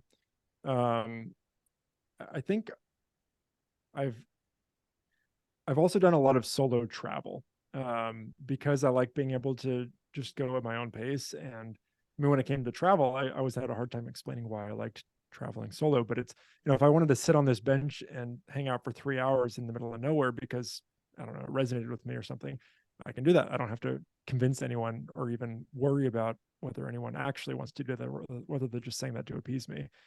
It's kind of the same thing with photography. You know, if I want to, you know, spend an hour on the side of the road photographing caribou or whatever in the middle of nowhere and completely skip over a touristy attraction, I don't have to worry about what, I don't have to compromise at all. So that's what I've done for the past 5+ years on photo trips. I'm realizing that is a one way to do it and a good way to do it, but it's, you miss out on some things by doing it that way. And I think one of my weaknesses as a photographer for the past few years has been that I've just done kind of my own thing, and I haven't really interacted with the community as much. And I don't think it's negatively impacted my photography that much. Maybe it's been a good thing because I haven't been too influenced by other people. But also you just miss out on like the friendships and the fun times that you get on going on group trips. So I'm wanting to do more and more of that. And I've been doing a little bit of that since moving up to the Pacific Northwest. There's a bunch of photographers up here. But yeah, it's been a lot of solo trips and a lot of solo photo projects, but that's slowly changing a little bit, I think. Yeah, I'm aware there's quite a strong landscape oriented community up there, so that's partly why I was asking you a little bit. You've only sort of got there, but it's, yeah, I totally with you on the practicality side of things, and I wouldn't call it a weakness. I'd call it a choice, actually, and you've really lent into the strengths of what that's enabled you to do as well. But I can, you know, there's always the grass is always greener. Like I've huge amounts of going out for Luke, for instance, and learning about and being more inspired with nightscapes and auroras and different things that I sort of wasn't having a natural inclination for, and I've learned a huge amount, and it's opened up. Sorry about that, Paul. Apologies. Yeah, bloody hell, hard to get sleep now when it's on. But it's surprised me, and it wouldn't have probably happened without sort of engaging with that. And yeah, so there is scope either way, you could argue, depending on, you know, who you connect with and why. But it's your call. Like I wouldn't feel bad about it. I don't know from a community point of view if you were referring to the fact that maybe your photography is a little bit selfish, and could you engage with a cause or a community in a deeper way to add more purpose to your work? Like, that's another way to look at it. I wish I was thinking about that selflessly, but I was thinking more of just missing out on the social benefits of being in like Discord groups. That's how Matt found me. I knew all of that kind of stuff. I've just kind of done my own thing for a lot of years and missed out on just kind of the connection, social aspects of it. Yeah, I mean, I think another reason that I had done so much solo stuff in the past is because I was working a full-time job for the vast majority of the years that I was doing a lot of this stuff. And so my time off was very precious to me. And I wanted to make the most of it. And I think part of that was I didn't want to sit around waiting for someone else to shoot an area that I wasn't super excited about. And I felt like I had a lot of pressure. It was entirely self-imposed, but I had a lot of pressure to make the most out of, a given hike or a given trip. Now I have a lot more. People aren't always flexibility with my available time. when you are either, when it comes to Yeah, that exactly. too. Yeah, exactly. And they might not want to go to the same places that I want to go to. They might not want to go to Newfoundland and just drive around for 10 days. Yeah. Which, to be fair, isn't what most people want to do on their vacation. Yeah, I think to me it speaks a lot of the clarity and self-awareness you have about your process and the outcomes that you're looking for, and what you particularly enjoy doing. And it's like, because there's elements of surrender when you go with a group, in terms of how long you're somewhere, where you go, how long for, and it can really compromise maybe someone that has a very clear vision, or a particular style and way of doing things. And it's just pros and cons either way. I don't think it's good or bad either way. I think there's lots to be learned from either approach. And the more sort of honest and authentic you are to yours, the better. So I wouldn't beat yourself up about it. I just my sense is more admiration that you've really stuck to it. And there's a lot of commitment to solo travel. I just did 5 countries in 5 weeks on my own, and it was a good reminder of the edginess of what it can be like when you just got to watch your own back the whole time, and there's no one getting you out of bed except you. There's no one pushing you except you. Like, it's a very internally motivated and driven process that speaks a lot to your character in terms of the outcomes you have, that could easily fall away, or that some people just don't have. Actually, they kind of need other people to give them a push, or that collective momentum, and the internal drive isn't quite as strong to go solo a long way. So it's because it's hard work sometimes, and it's lonely. Oh yeah.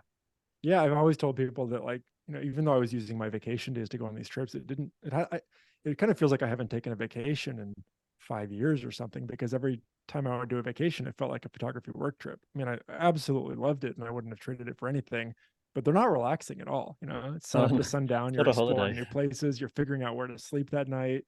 You're trying to, get to know a place quickly enough to photograph it.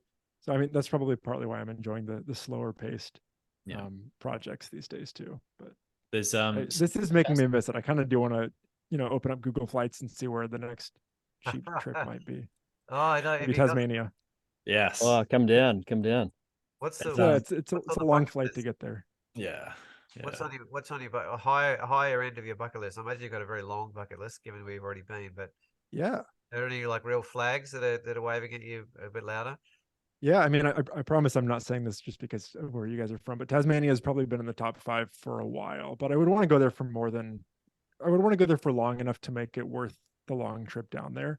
Yep. So at some point I'll make it down there. You'd need probably at least 2 weeks, I'd say, just to make a good go. Yeah. I mean, I'm sure you could spend way longer than that, but oh yeah, I'd be pretty tired by the end of 2 weeks. Yeah, Alaska, I haven't been there, and it's a super easy flight. I mean, I can get like a 3-hour direct flight to Anchorage from here for like $200-300. So I need to make that happen. I'll go back to Slovenia several more times in my lifetime. There's a lot that I haven't explored there. And the first 3 trips to Slovenia, and honestly, most of these places, I wasn't able to hike at all. I had a mystery knee injury for basically all of my 20s for about 10 years, where I couldn't hike or bike or run more than about a mile without having extreme pain. And so a lot of these trips were pretty close to the car, pretty close to the road.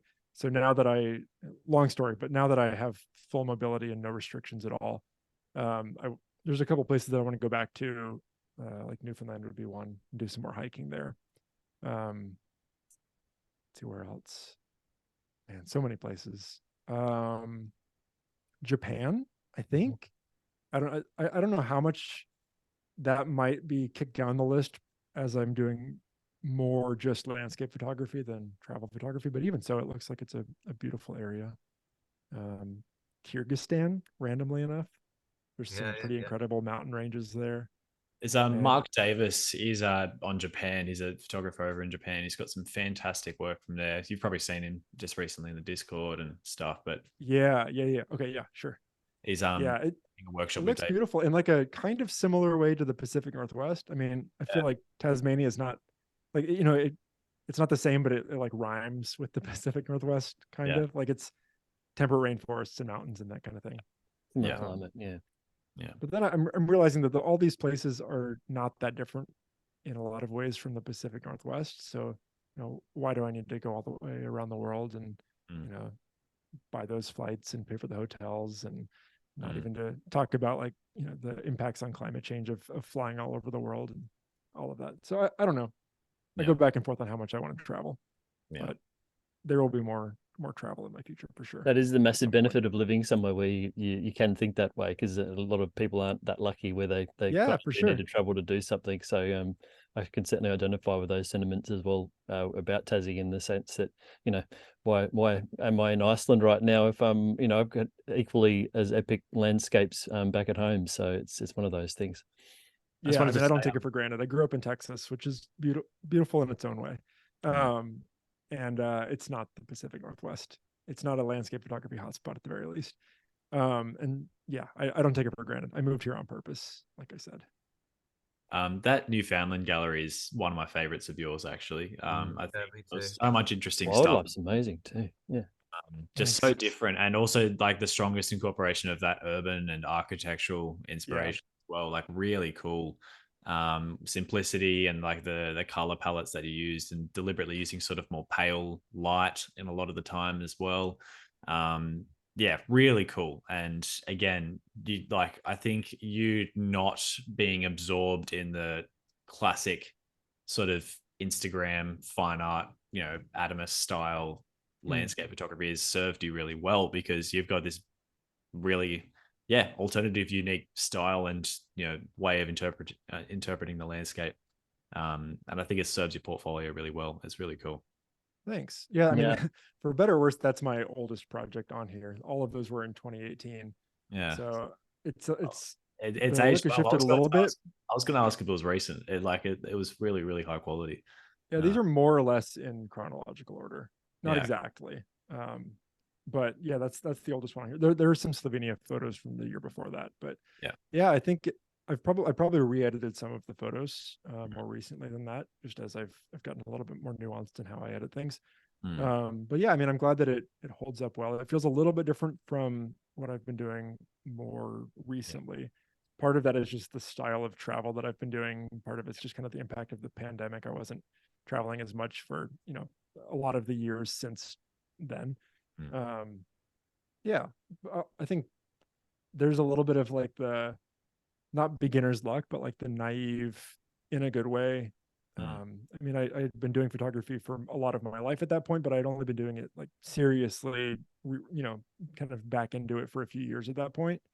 And so I was more unencumbered by experience at that point, and just taking pictures of whatever caught my eye and not worrying too much about what, you know, this is going to fit in on, or is this going to do well on Instagram, or I just took a whole bunch of pictures and then curated them later. So there's probably something to be said about the beginner's mind on trips like that.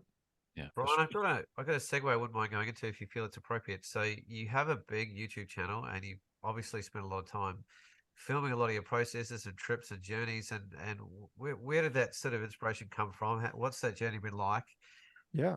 Have you let it go? Like, how has it influenced kind of your position as a photographer, or even your profile as a photographer?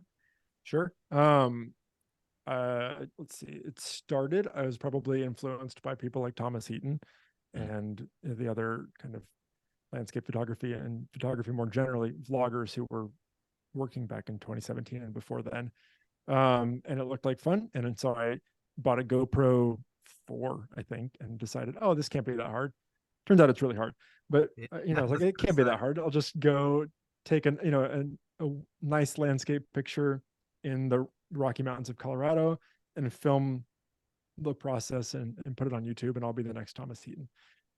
I'm kidding, but I expected it to be a little bit easier than it was, because they work really hard to make it look natural and easy. And so I made one video. Your website and have a look, like under the on location sort of yeah, sure. thing, just to just see seashells. Yeah, so let's see, we'll go back to the original one. This is the one where 6 years ago now, I guess. So I went up there, filmed with a GoPro. The photos were pretty bad. They're okay, but the photos were pretty bad. The video quality was just horrendous. I was so uncomfortable talking to a camera. I do the thing where you set up the camera and you walk by it and you put some royalty-free or YouTube music on it and call it a thing. I watched some.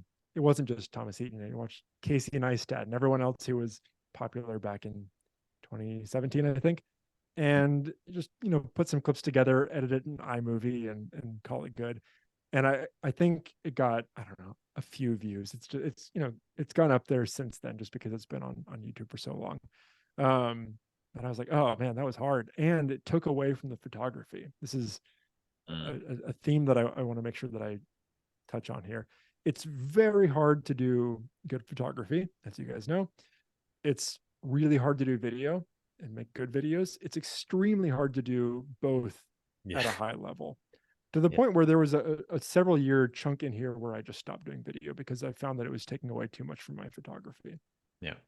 But so, I mean, this is the only one on here that says 6 years ago, because after that, I just didn't make another one. I did not become internet famous. It was not going to become a career for me. It took away from the photography, so I just stopped. But then I kept watching YouTube, and I was like, oh, I could maybe get a better camera and try that. So I did that for another dozen or so videos, and then threw a trip to Vancouver Island, and then stopped again. You'll see this says 5 years ago.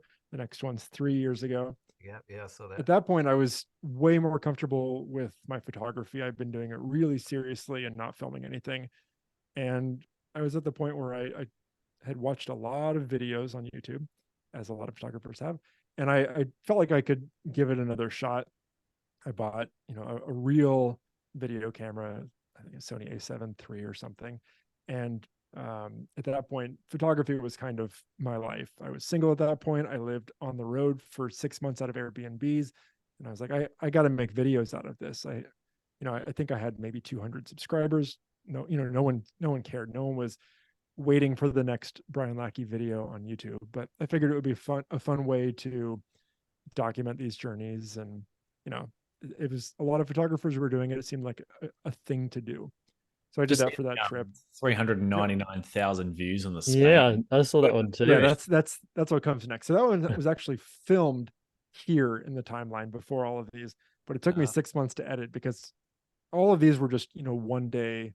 Yeah. I was going to say traditional landscape photography vlogs, but I mean, how much of a tradition can it be if it really started, I don't know, less than 10 years ago?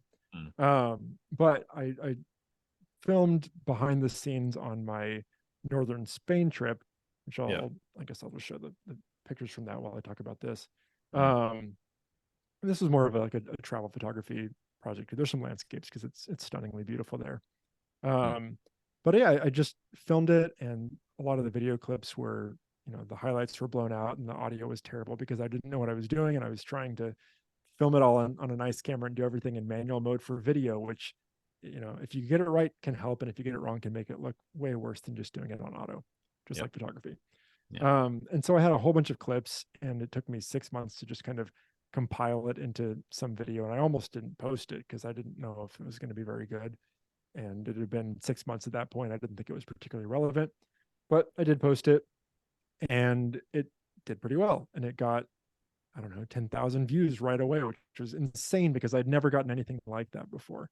And it felt good. It's kind of addicting. You're like, oh man, I'm going to be famous on the internet, and I can quit my job and I can make YouTube videos, and I'll be set. And it plateaued at 10,000. And then I made a few more, and the channel had grown. I had a couple thousand subscribers at that point. This is when I was starting to do the Colorado Wild Project. So I was filming all of those. And then, maybe 6 months later or something, for whatever reason, the YouTube algorithm decided that people need to see this video from northern Spain. I guess it was towards the beginning of the pandemic and people were watching travel stuff or whatever. All of a sudden it was just getting tens of thousands of views a day. And I mean, I make barely any money from YouTube, but enough from that video that it paid for my Spain trip, which was pretty cool. Wow. And so that was enough to kind of like keep me going on YouTube, where I might have given up if I hadn't have seen that little taste of quote unquote success, being defined by the metrics. And it was fun. It's addicting to get people from all over the world watching your videos or your video, and people from Spain saying, "Oh, thanks so much for showing our country in a unique way, and for showing it respectfully, and we love your pictures." And it felt good. I've never repeated that. None of the other ones have that kind of views, but I was like, okay, I should probably take this YouTube channel seriously now, because I don't have 200 subscribers now. I've got 8,000 or 7,000 or whatever. I feel like I'm like a YouTuber now, which was a mistake. I should have just kept doing whatever I wanted to, I think. But I started deciding that, well, okay, if I'm going to grow the channel, which is the thing that you have to do, you don't have to do that, but that's what I thought, then I have to start making the kinds of videos that get a lot of views. I never fully went down that path of like the top 10 tricks to become a professional photographer by tomorrow, whatever, the super clickbait stuff. But I would do like advice videos, or I mean, kind of. I did one video, these aren't on the channel anymore, but I did one video going way nerdy and way into the weeds about how human vision and camera vision differs when it's dark outside, and how that impacts night photography and that kind of stuff. I thought it was super cool. That's not the kind of stuff that'll go viral, but videos like the best travel photography advice that I've heard, stuff like that. And I think they were good videos, and I got really comfortable talking to a camera and writing the scripts and doing everything to a teleprompter and doing like in studio YouTube-y kinds of videos. Yep. Partly I wanted to do that because I thought that that's what you had to do to make videos that people would watch and that would help grow a channel. And partly I had realized that filming everything behind the scenes can take away from the photography. And I had learned that before, but once there was some traction on the channel, I felt that there was a pressure to make the vlogs, if you will, the behind the scenes videos. I don't know why I have an aversion to calling them vlogs, but to make the vlogs super high video quality. And so I bought a gimbal, and I would try to do everything in 4K and shoot an S-Log and color grade it. And I made it really, really difficult to make good videos because there were so many pieces of the puzzle, and it ended up just taking away from the photography. So I basically just stopped doing vlogs again. I was like, well, at least I can make these in studio advice videos. That's, I don't know, a thing that I can do where it won't take away from the photography.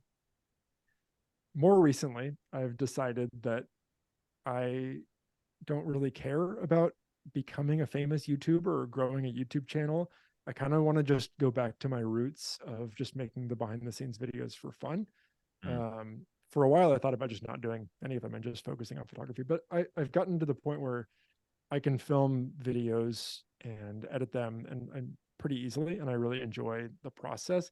And it's fun to be able to go back and relive my own photo trips. I've got something to remember them besides just the photos, and I can remember the behind the scenes process as well. And so more recently, I bought a much newer GoPro, just like the 11, whatever the newest one is, and I've just been filming behind the scenes vlogs with that and cutting them together and not caring about making the titles clickbait or putting red arrows on the thumbnails and making them about gear or whatever.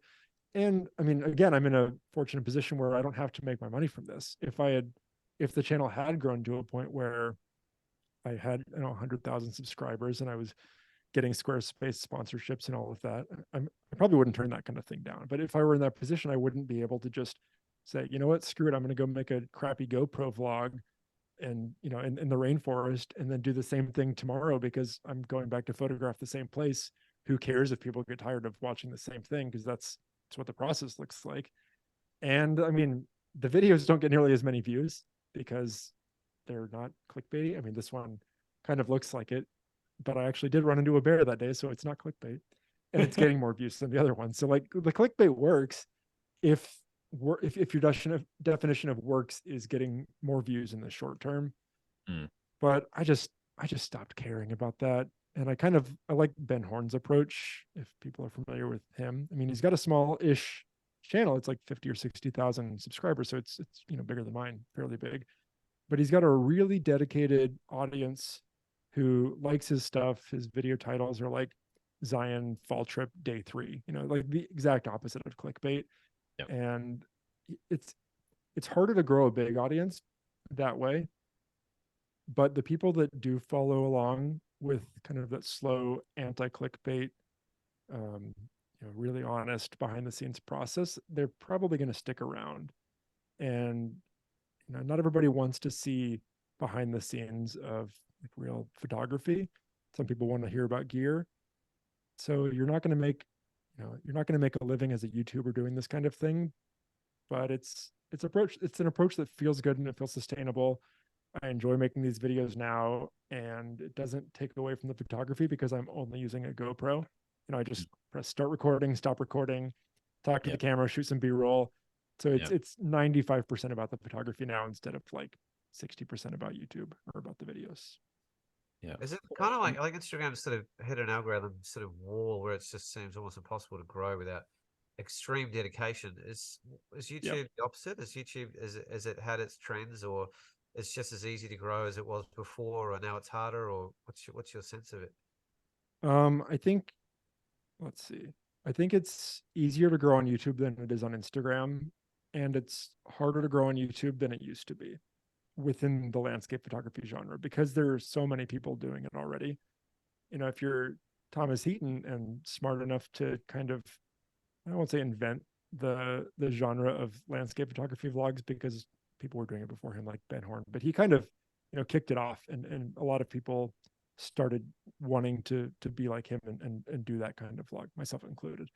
But now there's a bunch of people doing it, so you don't get to stand out just by being someone who's filming behind the scenes of their photography trips, unless there's something unique. If Joe Cornish started doing it, he would get a dedicated group of followers because he's already well known, and he's a fantastic photographer. But if you're a pretty good photographer and you make pretty good videos, it's just there's a lot of that out there already. So I think the only way, or maybe the best way to grow an audience on YouTube is to think about it through a longer term perspective and not try to get 100,000 subscribers within a year, because for most people, the only way to do that is to go down the flashy clickbait route.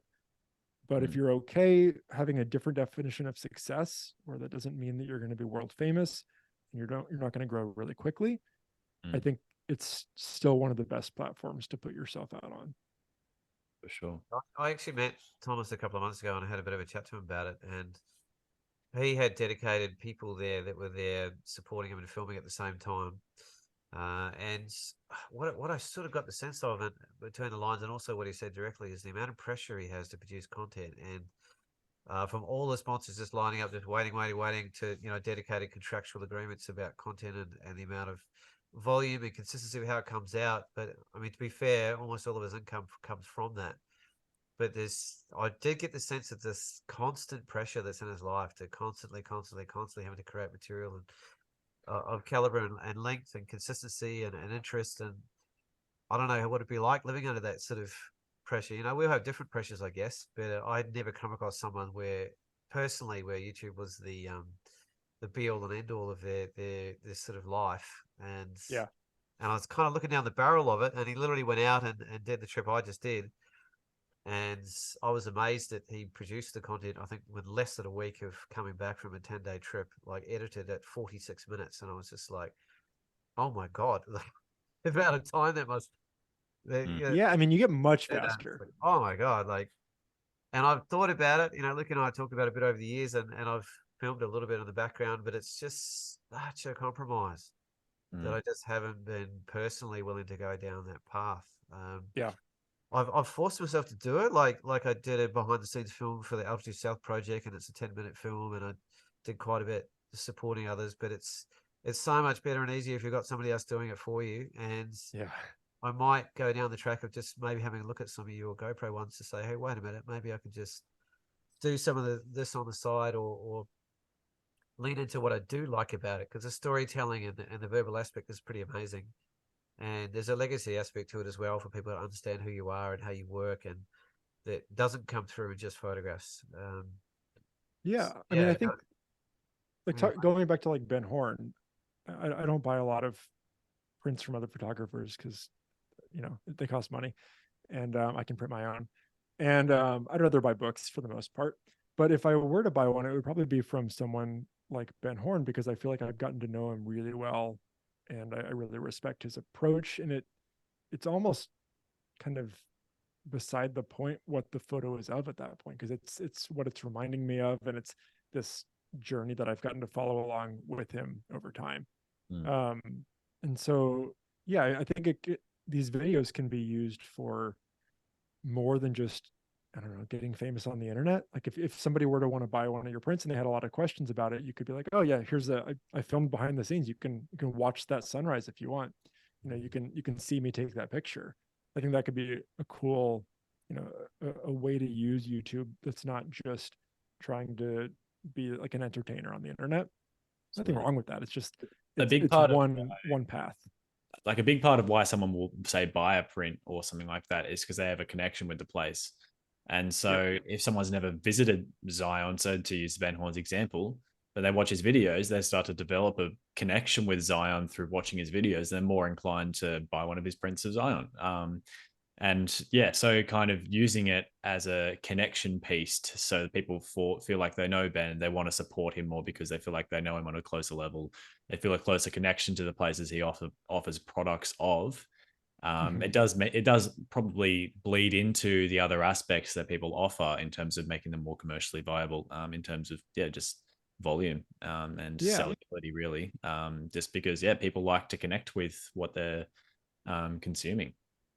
Yeah, my parents have a really big print of a mountain in Utah in the snow over their fireplace. And it's not a particularly great photo. I mean, it was shot in the 90s on film, and like it was harder to make a good photo back then, but it's like a daytime picture of a mountain with some trees. Like it's fine, but it's not world class. It's not noteworthy, except that my dad likes to tell the story of, he was talking to the photographer, and the photographer was talking about how he had to wake up, he camped overnight in the snow, and it was super cold, and he had to like crawl out of his tent in the morning, and it was super cold, and he had to, run over and find a composition. It's the photograph by itself wouldn't have meant much to my dad, but it's the story behind that, and the fact that the guy had to work really hard for it, and the hard work aspect of the story resonates with my dad and his worldview and all of that. I mean, we could go deep into why someone would buy a print, but there's a lot of reasons, and it's rarely just because it's the prettiest picture that they've seen. Yeah, 100%. And I think like getting to know the photographer is one way. People buy Thomas Heaton's prints or calendars or whatever, not because he's the best landscape photographer in Britain, but because they feel like they've gotten to know him over time. And YouTube is the way that he's done that. I think that YouTube, we talk about like the algorithm and stuff and how easy it is to grow on the algorithm. I've recently been thinking that using the algorithm is kind of a choice, and you don't have to rely on it. And YouTube is this incredible platform that allows you to host video for free on the internet, which is actually a pretty expensive thing to do. Like if you were to just like post video, and so you can post it on YouTube and then not care about the algorithm, and like post those videos out to an email newsletter, or post them on your website, or whatever else, and not worry about the algorithm, and try to grow and connect with other people in a different way. Yeah. It's a half-baked idea, but I've been thinking about that lately. Yeah. Awesome. Yeah, we might sort of start to wrap it up there. Just sort of as like the final little thing, what would you say you're like looking to do right now? Is what is it just still working on that Olympic Peninsula? Like the goal for, let's say, the next 12 months? Yeah. Goal for the next 12 months. So I'm currently in a position to where my self-employed contract is either going to be running out in September or extended for another 5 years. Okay. And so I'll know any day now whether we get that contract again. If we do, then I'm going to keep doing what I'm doing and spending a lot of effort on the Olympic Peninsula and some other projects and working long term, maybe make a book out of that kind of thing, keep filming behind the scenes. If we don't get that contract and I'm out of work, then I might have to reevaluate some of what I was saying about not doing this professionally or not doing it full time. I might have to start doing a little bit more of that. Yeah. Interesting how you feel like if you do get the contract and you have other feelings if you did get that, that's a good reevaluation point in its own. Yeah, exactly. But I think regardless of that, I'm intrigued by the idea of running workshops in the Olympic Peninsula. I've gotten to know it so well, and I'm not even close to being done exploring it, and I really enjoy teaching. So I'm, like I said, intrigued by that. There's a lot of red tape to go through to get permits and first aid certification, all the things you need to do to do it by the book. So that won't be this year or next year, but I'll probably start thinking about what that process might look like soon. Mostly a lot of what I've been doing for the past year or so. Just keep doing that. Awesome.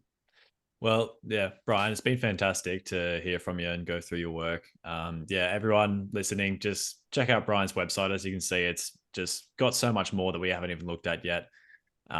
With other projects, and each of those, I love the presentation of the photos just being big and taking it one at a time, rather than the grid where you get little thumbnails everywhere. That is in every aspect of life, just taking the time to force a slow down and appreciating the the details and nuances of each shot. I think it's a lovely change of pace. Everyone check out his website, have a browse through those projects, go watch his YouTube videos.